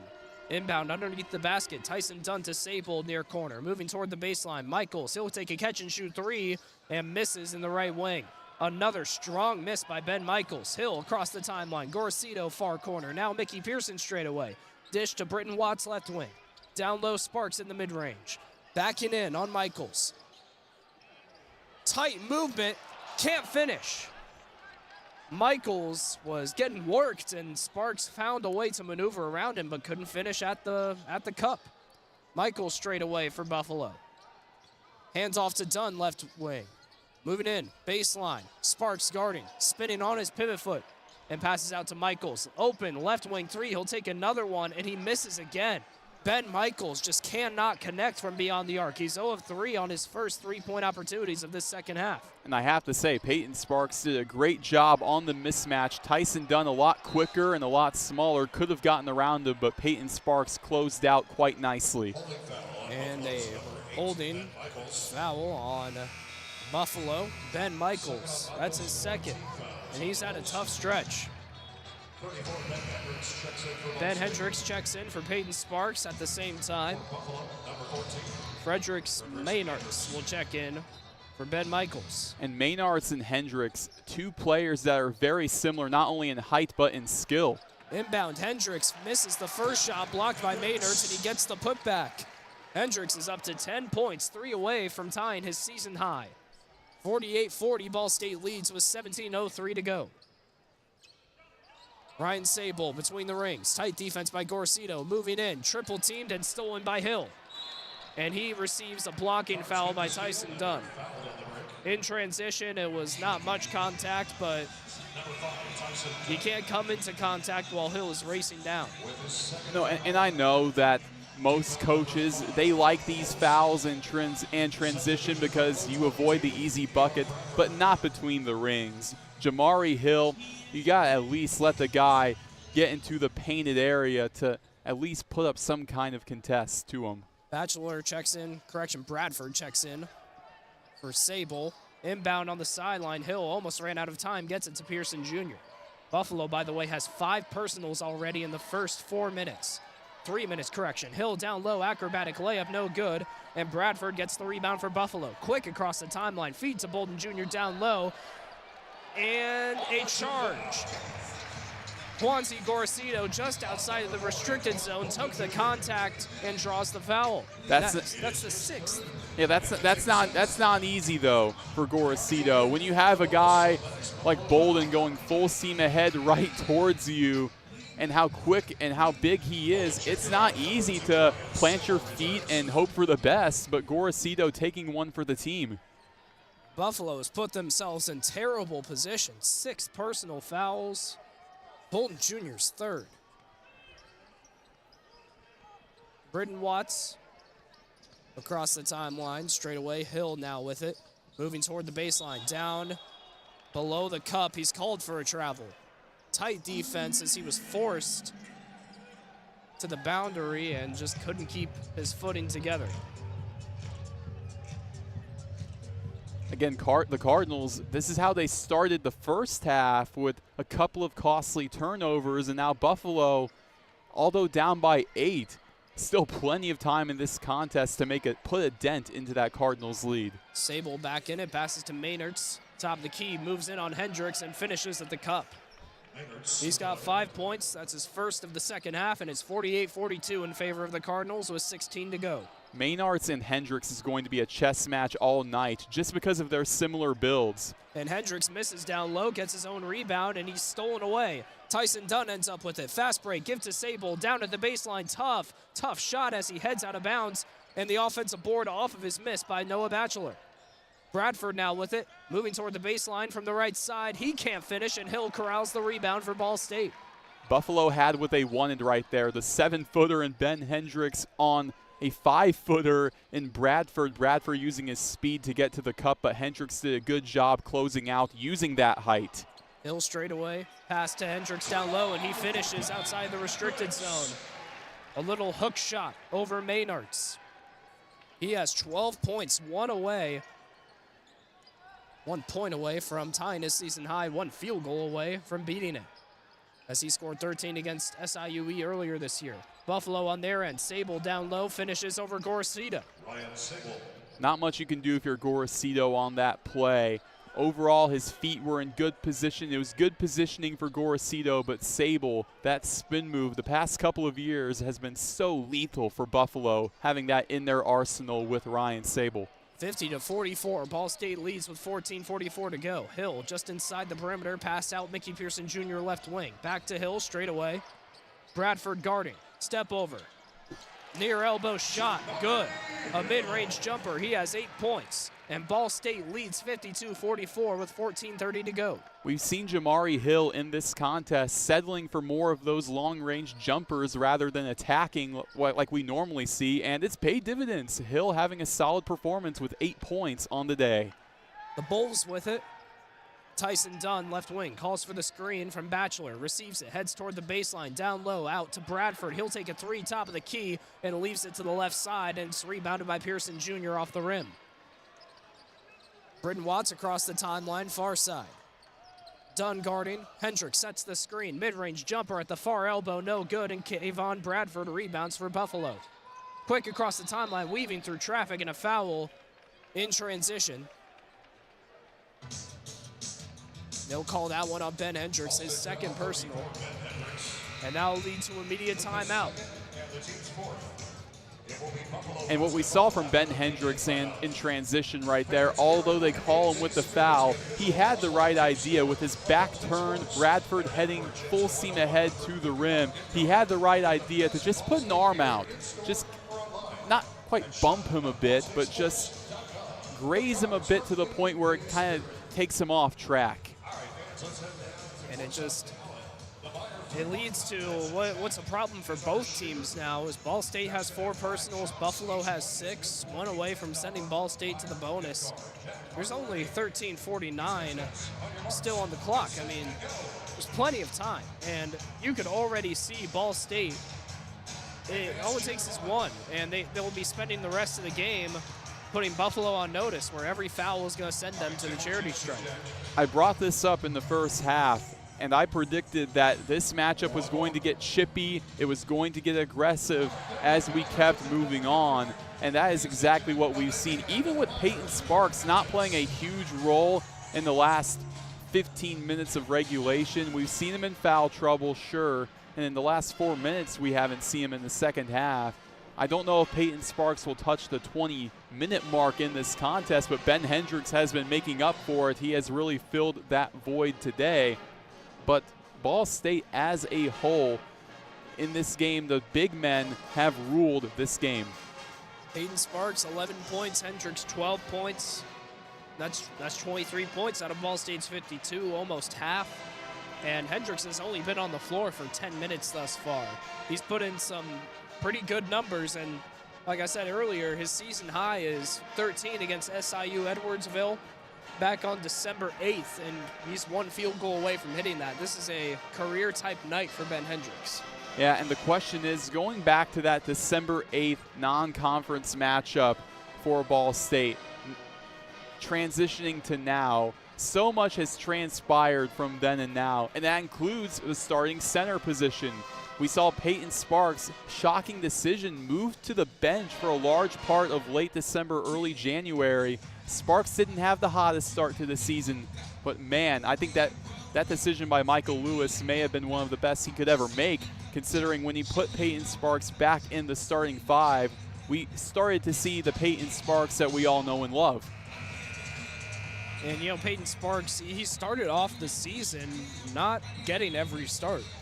You know, he was spending a lot of, maybe I would say half of his games not starting, but still getting his regular amount of minutes. And as the season's progressed, he's fit into that 5 spot, and he's really been working out. It hasn't worked so much in this one, but Ben Hendricks has really helped him out and helped this squad out and given some big-time production off of the bench. Michael Lewis did a fair share of experimenting with the starting 5. He had 5 different lineups, but going into conference play, we've really had a set-in-stone 5.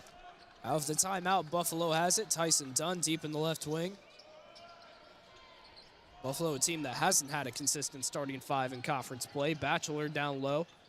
Bradford, he'll take one, reverse layup, he finishes. Bradford has been lethal down in the paint. He's got 11 points, and it's 52-46. A 2-possession game in favor of the Cardinals. Yeah, Kayvon Bradford, what he's done in this contest in the last 3 games in general, he's seen an uptick in his minutes. And for Buffalo, it's been the recipe for success, having him be the spark plug off of the bench. Hendricks moving in from the elbow, and he finishes over Maynard's for his season-high 14 points. 54-46.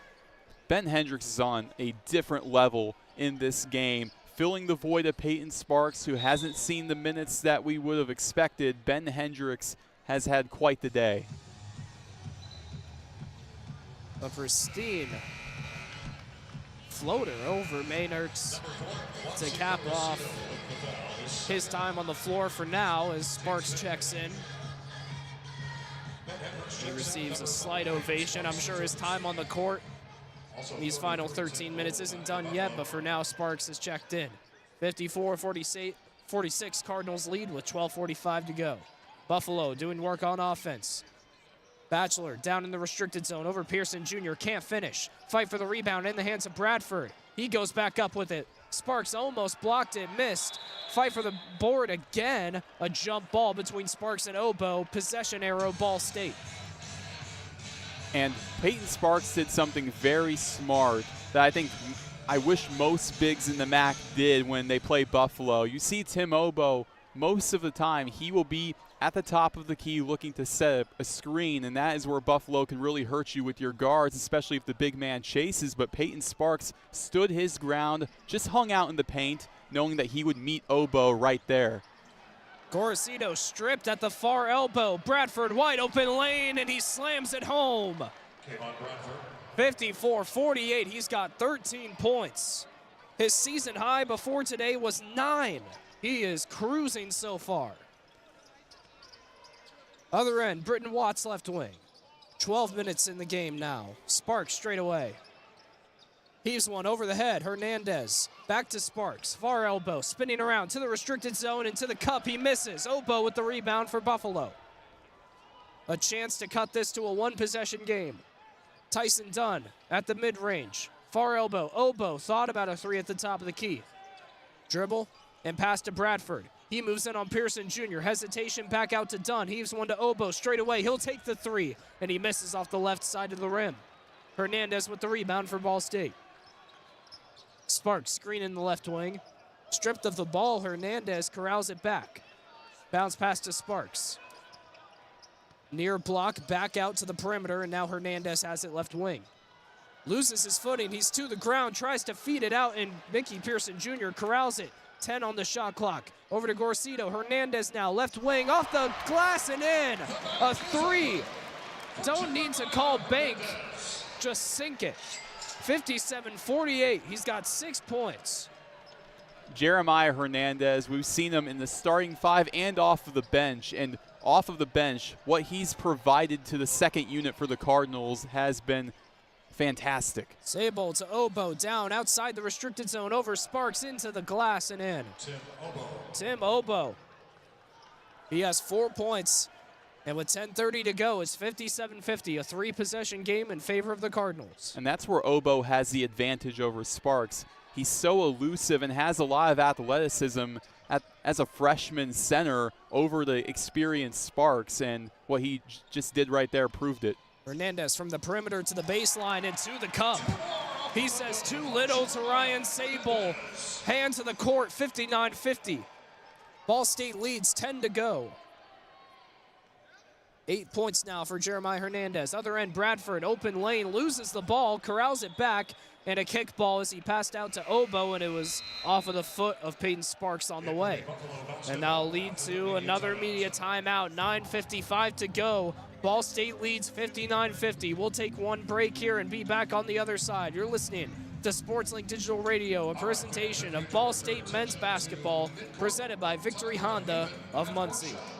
So just how big is the Mammoth Pizza at Mancino's? How about a big 24-inch round pizza loaded with all of your favorite toppings? Made to order just for you when you call 287-1300. The perfect size for the big game, the next game, or any event that demands not only the best, but the biggest pizza you can order. And Mancino's is ready anytime. Call, wait 10 to 15 minutes, then head to Mancino's for pickup. Man, is it good. When a large pizza isn't enough, you need at least one Mammoth from Mancino's. Pepsi Zero Sugar has a new, better flavor. A Zero Sugar Cola has never tasted this good. But we don't expect you to take our word for it, so we're putting it to the test. Starting with me. My mouth is watering already, so I think we can skip the drum roll and get right to the main event. Cue the fireworks. We have an official best Zero Sugar ever. It's It's delicious, it's refreshing, and it's so good you'll need to try it for yourself. Trust me. Pepsi Zero Sugar. Zero never tasted so good. That's what I like. Standards. High standards. That's what sets teams apart. It's also what sets us apart at Pridemark Construction. We're not alone in holding our standards high. Ball State University is among those who do. That's why we're proud to sponsor the Ball State Athlete of the Week. High standards in everyday performance is everything in sport, as well as business. Join us in our pursuit of excellence. Join Pridemark Construction for your next building project and in our support of Ball State University's Athlete of the Week. The best stories in Ball State sports, plus live broadcasts, right in your timeline. Follow us at BSU Sports Link. Welcome back to Worthen Arena. Ball State leads 59-50 over the visiting Buffalo Bulls. I'm Brayden Carroll, Roen, Elbert, your analyst today, and so far, second chance points have been a big factor in favor of the Cardinals. They lead that category 15-2. They've controlled the rebounds throughout this game, and when they get the rebounds, they are able to build opportunities that Buffalo simply hasn't been able to when they are able to get the board. And it boils down to the Cardinals being aggressive when driving to the cup and knowing that Ben Hendricks and Peyton Sparks will be there to pick up the mess. Peyton Sparks, although we've touched on it before, in his few minutes today, he has been a huge impact on the boards, and so has Ben Hendricks. Hendricks with a season-high 14 points on the day, and Jamari Hill. We've seen him get aggressive, driving to the rim and creating those opportunities with the second chance points for his bigs. However, his ability to shoot the jumper today has really put the Cardinals ahead. And you may be surprised also, Jamari Hill leads the rebound category in this game. Between both teams, he and Batchelor are tied for 7 rebounds. Tyson Dunn takes the inbound for Buffalo in the near corner. Backs out to the right wing. Obo with it. Near block. Backing up on Peyton Sparks. Spins around the zone. Over the head. Left hand miss. Foul on the rebound by Buffalo. They'll call that one on Noah Batchelor. And Ball State will have possession. 9:40 to go, up 9. It's simple. On that position, Tim Obo, he was trapped. Peyton Sparks played very good defense and held his ground in the paint. And now it's a bonus for Ball State, the 7th personal for Buffalo. And it is, if you're Coach Halkovich III, way too early to be in the bonus. And you never want to be in the talk of even being close to the bonus at the 10-minute mark, let alone in it. Maynards and Polton Jr. check in for Noah Batchelor and Tim Obo, as Mason Jones will take the first free throw and hit it. 60-50 the score. Jones is up to 4 points. And Mason Jones, it amazes me just how high his ceiling is. And he's only a sophomore, but he plays with such a veteran presence on this team. There are a lot of veterans on this Cardinals team, but the way he plays on the floor and off of the court, the way he is with the younger guys, he has a bright future. 1 of 2 trip to the charity stripe as he misses the second free throw. Buffalo with the rebound. Other end, Bradford has it straight away. Handoff to Dunn. Same spot. Spinning around, Britton Watts toward the MAC logo in the paint. Spins and pass back to Bradford. He takes a shot at the MAC logo, and he is fouled on the way. They'll call that one on Mason Jones. And what we saw right there from Kevon Bradford, for a freshman, that was such a veteran move. He's driving to the rim, he gets hacked, and it might not even be on the shot, but he feels Jones hack that arm, not even on the shot, and just throws something up, and that's how he gets 2 free throws. Bradford has really made his presence felt on this Bulls roster as of late. Makes the first free throw. He's up to 14. He had 7 points against Western Michigan in their last performance where he got 24 minutes. And he's a guy who everybody loves on this team. Makes the second as well. He played prep ball in Edmonton, and he was from Portland, Oregon, but when he got to Edmonton, his words were, "Man, it's cold." Yeah, I saw him. He was in Portland, Oregon for a long time growing up, and he was saying that the part he loves about that is the hiking, and that's the one thing he misses out in Buffalo. Hill, other end, can't finish down low over Maynards. Sparks with the rebound, but he's stripped of the ball by Bradford, and it's corralled by Maynards. Other end, Dunn straight away. Pass to Bradford, left wing. The Portland, Oregon native. Back to Maynard's left wing. Spins around, and now Bradford straight away. Hand off to Dunn, same spot. Dribble drive on Jones. Pass to the baseline. Great feed to Bolden Jr. He finishes and one with a reverse layup in the restricted zone. My goodness. What a take from A.J. Bolden. And it comes down to the playmaking from Buffalo as Bolden on the back cut. The fact that they were able to read that, great feed and an even better finish from Bolden. Bolden Jr. made that look like no problem. A 62% free throw shooter. He was 2 of 3 against Western Michigan. Thus far, he hasn't attempted one, but he makes that. And they were showing on the big screen earlier a photo of his father, Anquan Bolden, holding the Lombardi Trophy in one hand and in his other hand holding a young Anquan Bolden Jr. Bolden Jr., his father's a legend, both a Super Bowl champion and a BCS national champion with Florida State in 1999. Peyton Sparks for Ball State has it down low. Pass to Joey Hart near corner. He misses. Sparks with the offensive board. Far block, reverse layup, misses, but he's fouled on the way. Not much you can do with Peyton Sparks when he has the opportunity on the block, spinning in, and it's very tough to be able to control that, especially with the footwork, and you don't have the height advantage on him. Peyton Sparks has been a guy who Buffalo has really struggled to contain all season long. Last time these two teams played, February 1st, Peyton Sparks scored 27 points, tying a team high for individual points in a game. He also had 14 rebounds in one of his 6 double-doubles this season. Makes the first free throw and the second one.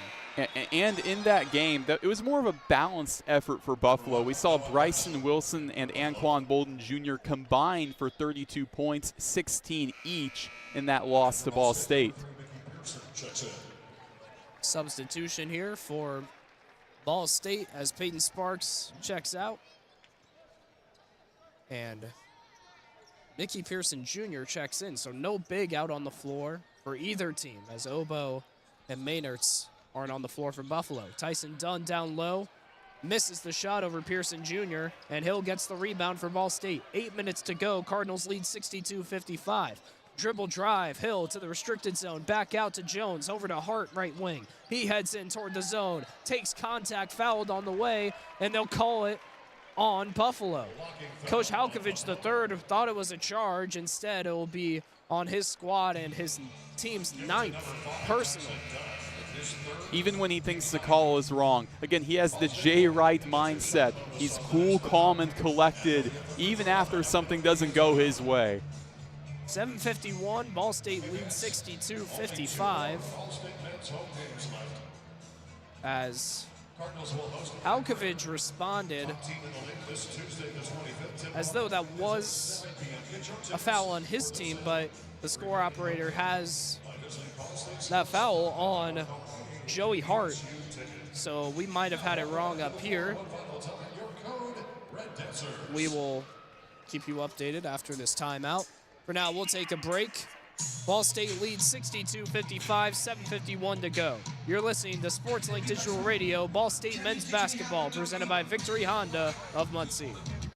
American Pest Pros is the official pest control partner of Ball State Athletics. We protect your home or business and guarantee year-round protection from insects and pests. Ask about our Ball State special, available to all Cardinal fans. Our pest control program is the safest and most effective in the industry. Even if you tried a different service and it didn't work, we'll fix your problem, guaranteed, or your money back. Visit AmericanPestPros.com. That's AmericanPestPros.com.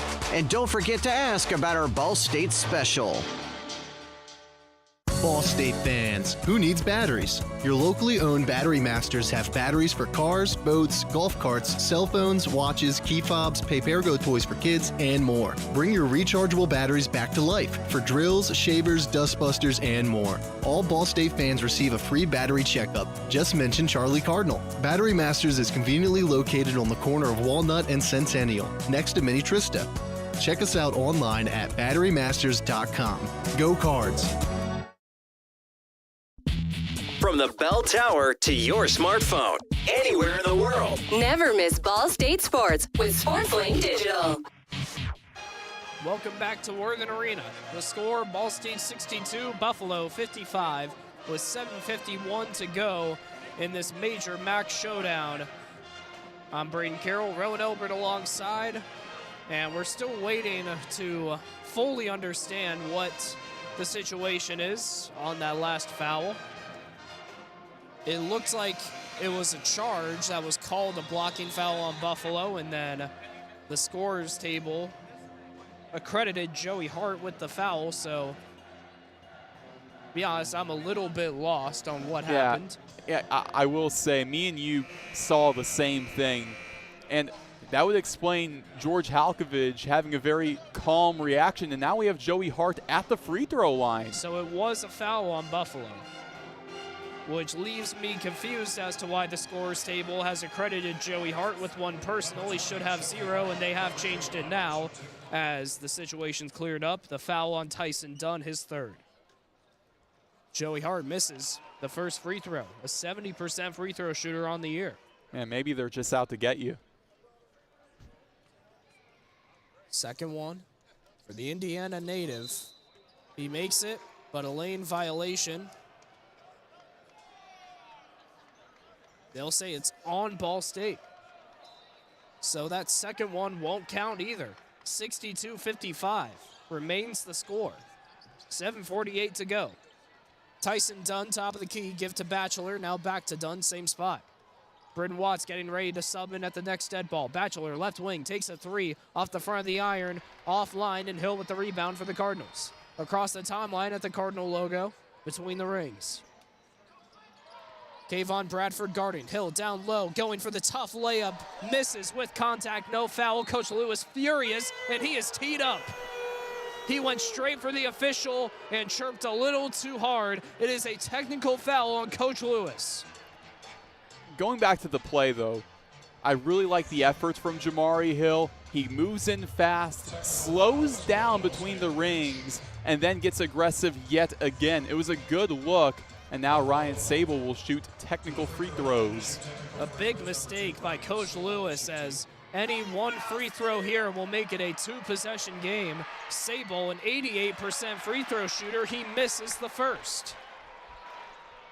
He'll get 2 shots, see if he can make the second here. Coach Lewis corrals his team in front of the Ball State bench. Sable makes the second free throw, and it is a 2-possession game. 62-56, Ball State still with the advantage. 7:23 to go, Sable up to 14 points now. And it's costly for the Cardinals as Buffalo has the ball and the opportunity to make this a 4 or a 3-point game with a field goal. Yeah, that is a game-changing swing of events that could transpire, but still plenty of time left. And if Buffalo can get some points on the board no matter what, make it a 1-possession or 2-possession game, it can be anybody's ball game.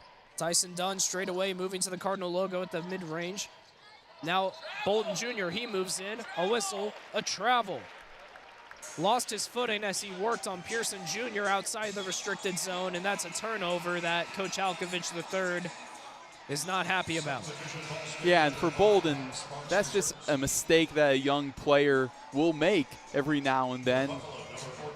Again, I'm not going to say hard to fault him, but you see he's getting a pep talk from what many like to call Coach G. So now Ball State has an advantage to get some momentum back in their favor. Four-court defense by Tyson Dunn on Brayden Watts. Brayden Watts crossed the timeline, 7 minutes to go. Ball State leads by 6. Brayden Watts takes a pass from Mickey Pearson Jr. as they exchange the ball. A whistle and a foul on Buffalo. Off ball.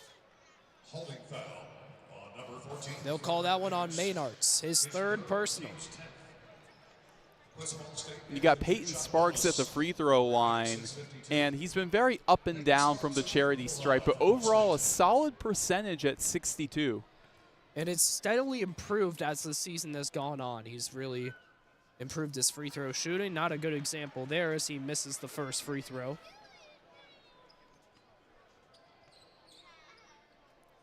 He's aiming for a double-double today. His last one was against Southern Miss on February the 8th. Right now, he has 13.7 rebounds.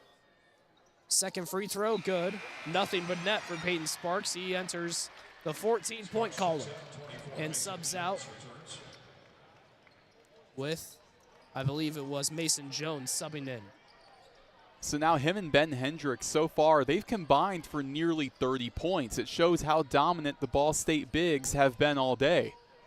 But no Ball State big on the floor right now. Buffalo on the offensive end. Tyson Dunn going down low, misses the floater, and a rebound.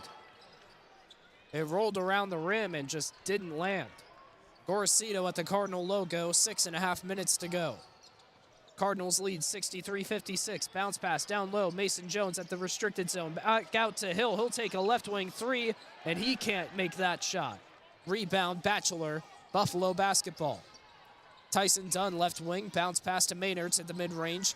Handoff Sable left corner. Mason Jones working him along the baseline. Down low now, Sable. Outlet pass to Maynards. Left wing, hands off. Bradford. Contact and a blocking foul on Juanzi Gorosito. Worthen letting out a few scattered boos, hoping that was a charge. Instead, it will be Ball State's 9th personal, one away from giving the double bonus to Buffalo. For now, it's just a 1-and-1 for Kayvon Bradford. Yeah, they showed it on the big board. It looked like he had that left foot set in stone, but the right one hanging just a little too much. Gorosito did take a charge earlier in the game, and I admire the heart and passion with these bigs. Even Bradford, he just moves so quick that it would still definitely hurt hitting the deck. So I admire the heart and passion of Gorosito to take these charges. Bradford makes the first free throw. Ball State has Peyton Sparks out on the floor. Buffalo has Tim Obo. Both teams with their bigs. Here for the final 6 minutes. Bradford, second free throw. Rattles in and out. Tough bounce for Bradford. He has 16 points but couldn't get his 17th. 63-57 the score in favor of Ball State. Brayden Watts between the rings. Over to Gorosito, far arc. Sable working on defense. Give to Brayden Watts. Dish. Pearson Jr. near corner three. Rattles in. He has 8 points and the Cardinals lead 66-57. A 3-possession lead with 5:30 to go. Other end, Tyson Dunn at the low block. Over to Obo, restricted zone in the glass and good. Over the head of Peyton Sparks and a timeout for Buffalo after Obo gets his 7th point of the game. I was just about to say just what the doctor ordered for Ball State, but Buffalo comes back with the perfect response. 5:25 left in this contest. You may not realize, but that's a lot of time. Even though Buffalo, they're trailing by 7, that's not a huge deficit at all. This is still anybody's ball game. 5:25 to go. You know, this isn't like the game that we saw earlier today between Ball State and Kent State in women's basketball, where both teams scored such little amount of points that something like a 7-point lead seems like a larger margin than it really is. Here, both teams, they've been productive, and this is comebackable if you're Buffalo. You just need to come up with some defensive stops. Most importantly, you need to find a way to regain control of the boards. Ball State has increased that margin. They're up 35-28 now, specifically offensive boards. They're up 12-7 on that. Buffalo just hasn't been able to control their controllables, and with Tim Obo out there, you have your big. He's going up against Peyton Sparks. He's going to have to put up a fight in these last 5.5 minutes. Yeah, and that's really tough for a young guy like Tim Obo to have to deal with a far more experienced and a far more bigger Peyton Sparks, a far more physical player, but you have to be better on the offensive boards. If you lose that battle, and also at this point, like looking at the turnover battle, Buffalo is losing that too, 11-9. So if you're losing the offensive board battle and the turnover battle, it's very hard to win a ball game. Buffalo looking to scratch their way back. 5:25 to go. We'll take a quick break.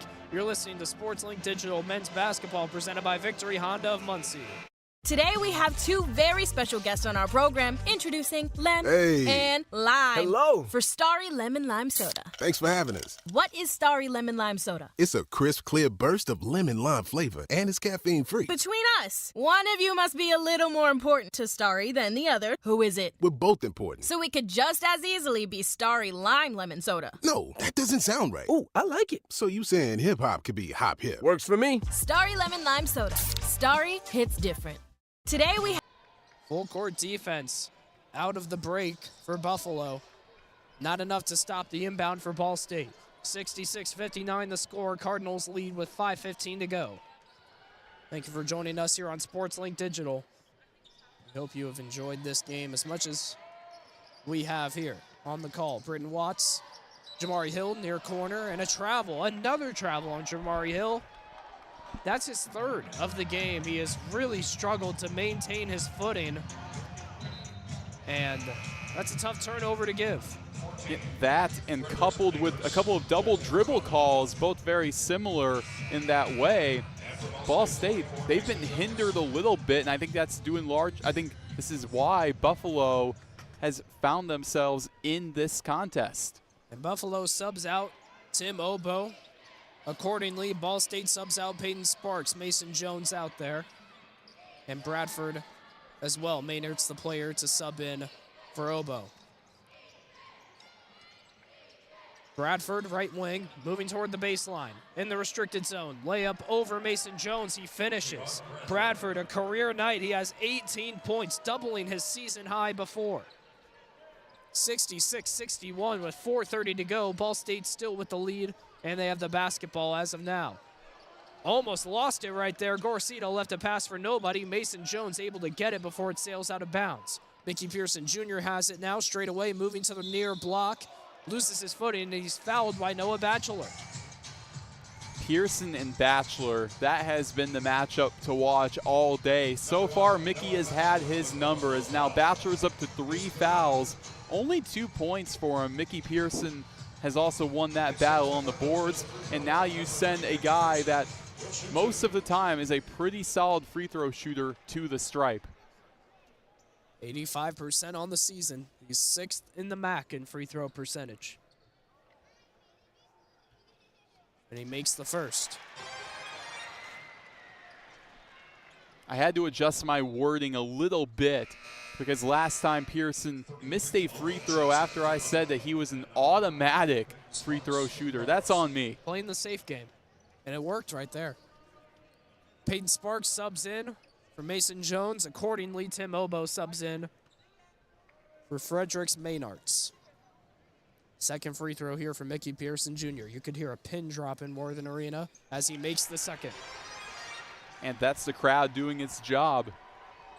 10 points for Mickey Pearson Jr. And it's 68-61 in favor of the Cardinals with 4:10 to go. Sable, pass to Bradford, right wing, moving toward the charity stripe, back out straight away. Bounce pass Obo just outside the restricted zone. Spinning on Peyton Sparks, whistle, and a travel on Tim Obo. Lost his pivot foot. Great defense by Sparks, preventing him from the cup. And it is the 13th turnover. 12th correction for Buffalo. And Obo, it's so hard when Peyton Sparks, he is just a brick wall, especially under the basket. Not much you can do. Gorcito, bounce pass to Sparks, down low, went for the reverse jam, and he's fouled on the way. Immediately picked up by Mickey Pearson Jr. as his fellow Cardinals were a little concerned whether he was okay or not with the amount of ferociousness he put into that jam attempt. Instead, it is a foul, the 4th on Tim Obo, and a timeout here. On the other side, we'll have 2 free throws for Peyton Sparks. Another moment where Ball State almost had a ridiculous highlight reel play taken away by foul. A guy with the height of Peyton Sparks should not be able to move like that, should not be able to get up like that, but Peyton Sparks sure can. We'll take another timeout here, 3:54 to go. Ball State leads 68-61 over Buffalo. You're listening to SportsLink Digital Radio. Ball State men's basketball presented by Victory Honda of Muncie. Don't go anywhere. American Pest Pros is the official pest control partner of Ball State Athletics. We protect your home or business and guarantee year-round protection from insects and pests. Ask about our Ball State special, available to all Cardinal fans. Our pest control program is the safest and most effective in the industry. Even if you tried a different service and it didn't work, we'll fix your problem, guaranteed, or your money back. Visit AmericanPestPros.com. That's AmericanPestPros.com. And don't forget to ask about our Ball State special. Ball State fans, who needs batteries? Your locally owned Battery Masters have batteries for cars, boats, golf carts, cell phones, watches, key fobs, pay-per-go toys for kids, and more. Bring your rechargeable batteries back to life for drills, shavers, dustbusters, and more. All Ball State fans receive a free battery checkup. Just mention Charlie Cardinal. Battery Masters is conveniently located on the corner of Walnut and Centennial, next to Mini Trista. Check us out online at batterymasters.com. Go Cards! Welcome back to Worthen Arena. Ball State leads 68-61 over Buffalo with just under 4 minutes to go. I'm Brayden Carroll, Roen, Elbert alongside. Thank you for listening to this production of SportsLink Digital Radio. So far, the leaders for Ball State have been Peyton Sparks and Ben Hendricks, the two bigs doing nasty work today.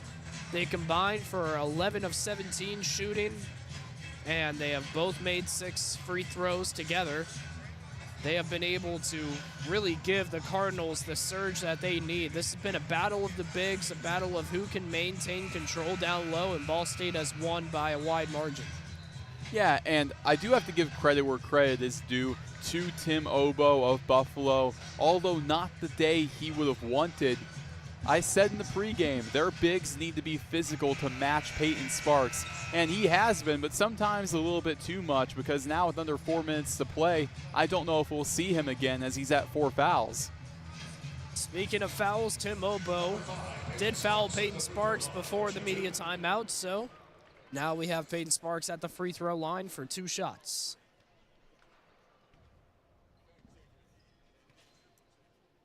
First one. Miss a quiet Worthen. Makes it. He's got 15 points. It's almost uncomfortable with being that quiet. It's almost like they can hear you.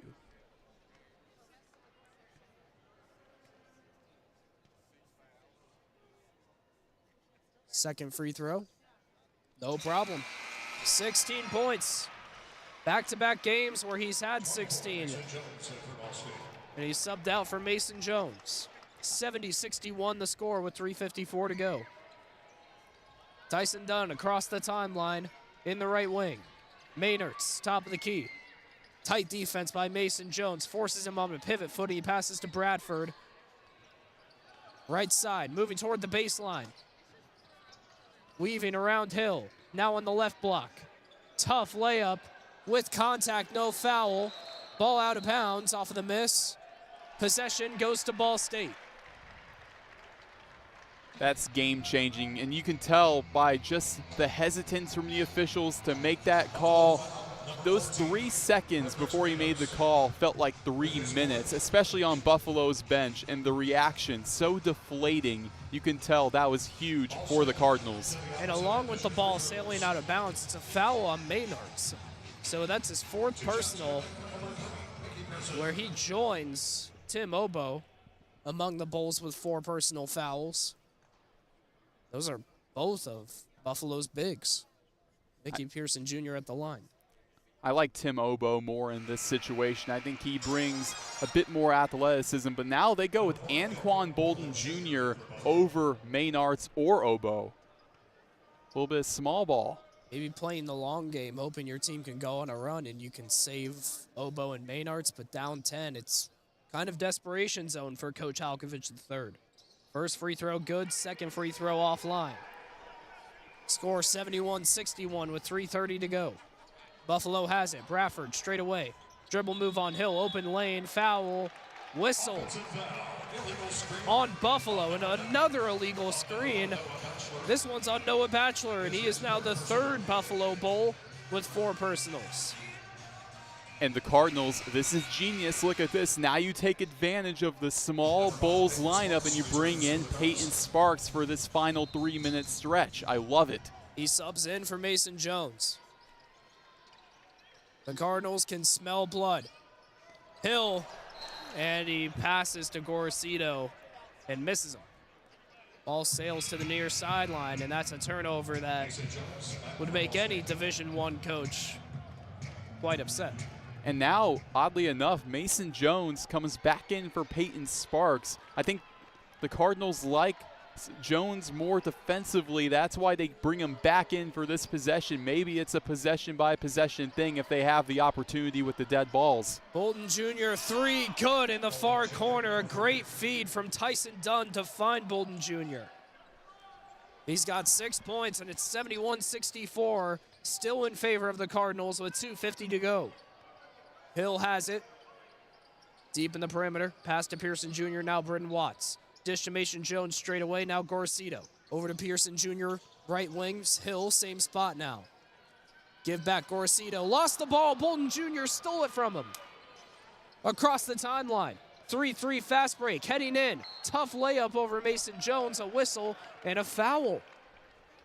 Straight arms by Mason Jones. He's not happy that was called. But Bradford able to force the contact and bring Ball State to their 10th personal. Either way, it's 2 free throws. And we saw Bolden on Jones with that matchup. Both of their fathers with a background in football. Mason Jones' father played at Notre Dame. His brother Cooper plays at IU. And, of course, Anquan Bolden Jr., his father, NFL legend Anquan Bolden.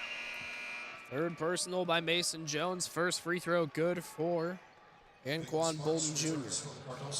He has 7 points. Tim Obo preparing to substitute back into this ball game. Peyton Sparks in it. Batchelor as well, the 2 tallest players on the floor for the Bulls.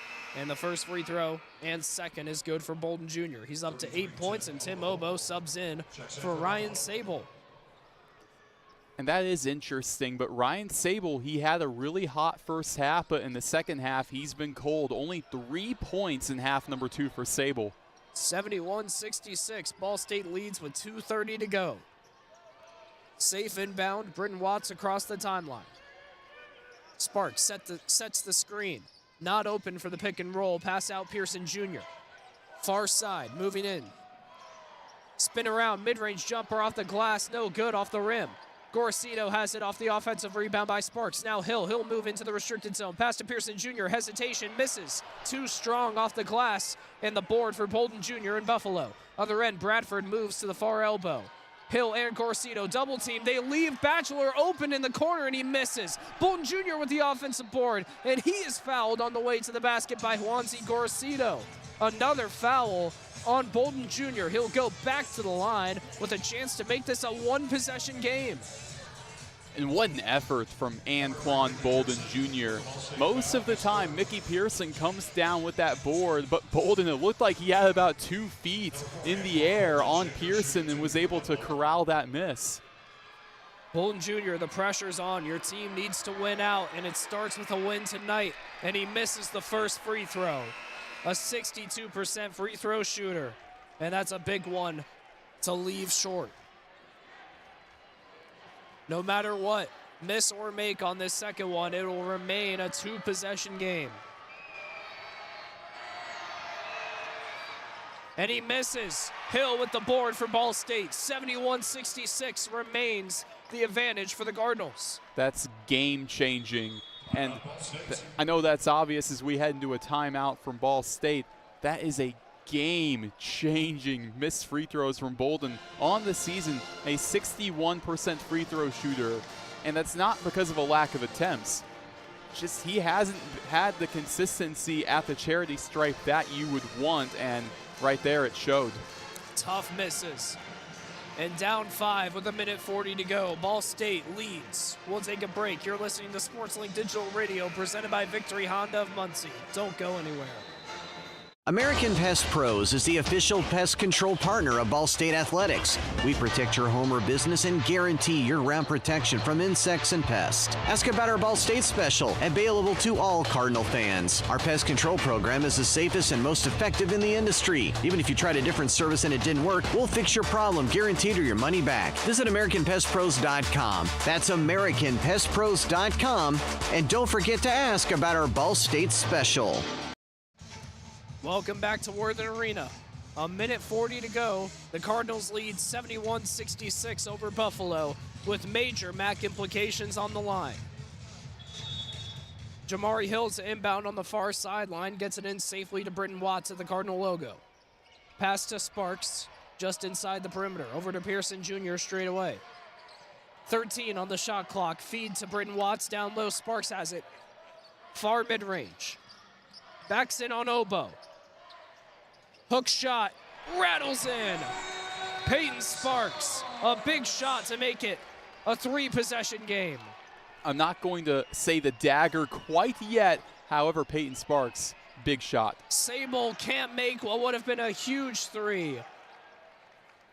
And a rebound for Brayden Watts. Gorcito will take it across the timeline for the Cardinals, and with under a minute to go, Ball State will run the clock down. Safely dribbling, a foul by Bradford. Brayden Watts will have 2 free throws ahead of him. Ethan Brayden Watts, he has been consistent from the charity stripe and very good all season at the free throw line, 82%. Now he has an opportunity to make this a 9-point ball game. Ball State just 52 seconds away from their 3rd straight win over Buffalo. Not only that, this is huge for Ball State, considering if they win this matchup, it'll be their first conference sweep of an opponent since last year against NIU. First and second free throw good for Brayden Watts. His first points of the game, believe it or not. Sparks and Obo sub out. Maynards and Mason Jones sub in. It's funny. His first points of the game, 2 of the most important points of the game. Make it a 9-point game, a 3-possession game that isn't comfortable at all. Tyson Dunn has to force a 3, and he just can't make it straight away. Jamari Hill with the rebound, and a foul by Bradford. That was Jamari Hill's 10th rebound. 8 points on the day, so he's 2 points away from a double-double. He hasn't had a double-double yet in his Division I career. Both teams huddle. Jamari Hill, 2 free throws for his first double-double. He's coming off a 16-point, 6 assists, 2 steal game against Toledo. This would be a sweet stat to have. 11 rebounds, 9 points as he makes the first free throw. Can he get the 10th? No comment. I won't say anything either. And he does. A double-double for Jamari Hill, his first double-double as a Division I athlete. 77-66, Ball State leads. And a turnover. Sable off of his foot. And another foul by Bradford as he fouls out. I'm surprised Buffalo is still fouling, but just hanging on to any hope. This was a game they knew they had to win. They're not mathematically out of the MAC tournament yet, but for all extensive purposes, a loss here cements their case as doomed. And I like that they're still fouling. And again, the comparisons of George Halkovich to his mentor, Jay Wright, that's very much a Jay Wright approach. You never stop fighting. Down 11. Doesn't matter to this Buffalo team. They're young, they're building, and Coach Halkovich III looking to instill a never-quit mentality into his young squad. For now, up 11, Mickey Pearson Jr. A deep breath in and out. 2 free throws ahead of him. And he makes the first. He has 12 points here. Bit of retribution after a 2-point game as a starter against Toledo. He has come back in a big way here and outdone himself. He misses the second, but with 30 seconds, doesn't make much difference. Sable quick across the timeline. Step back, thought about a 3, pass to Batchelor. Almost stripped of the ball at the baseline. Mid-range jumper, he'll take one. Bounces about 5 times off the rim and misses. Mickey Pearson Jr. with the rebound, and he is fouled. They'll call that one, I believe, on Ryan Sable. And it will be 2 free throws for Mickey Pearson Jr. So now we're about 17.5 seconds of Ball State advancing to 14-13 on the year and 7-7 in conference play. And that's huge for Coach Lewis, considering that he's looking for his second out of 3 seasons to finish above 500. Western Michigan, they were another 6-7 team heading into today. They lost. Eastern Michigan plays Northern Illinois starting what should be soon, as they're waiting for a doubleheader of their own over in DeKalb, Illinois, to end the first half being a women's basketball game, and actually just begun. First free throw good for Mickey Pearson Jr. That one will also have implications, as Eastern Michigan is 6-7. And if both Eastern and Western lose today, that's big for Ball State, who will move up to 7-6 with a win tonight. Correction, 7-7. They would have quite the lead over those two teams. Second free throw good as well for Mickey Pearson Jr. A quick 3 by Tyson Dunn in transition is an air ball. And if that's the last offensive possession for Buffalo, that's a tough way to end it. And that kind of just shows what the last 5 minutes has been like for Buffalo. And Buffalo will be content with where the game is now. No fouls anymore for Coach Halkovich, the third squad, and that will do it. Zeros on the clock. Ball State wins 80-66 to move to 500 in conference play and above 500 overall. I have to give credit where credit is due to this Ball State team for the fight that they had in them. Even when Buffalo kept it close, the Cardinals in the second half, it's been up and down all season, but they truly pulled away in the final 5 minutes, showing they are the better team and they are fit to play in March. Some players stepped up big today for Ball State. Jamari Hill, his first double-double with 10 points and 11 rebounds. Ben Hendricks, a season-high 14 points coming off the bench in just 11 minutes on the floor. And Peyton Sparks, 18 points, 6 of 8 from the charity stripe. He just keeps on improving in that stat. 8 rebounds and only 23 minutes he was able to do all that. Peyton Sparks, this is what you want to see from him, especially at this point in the season.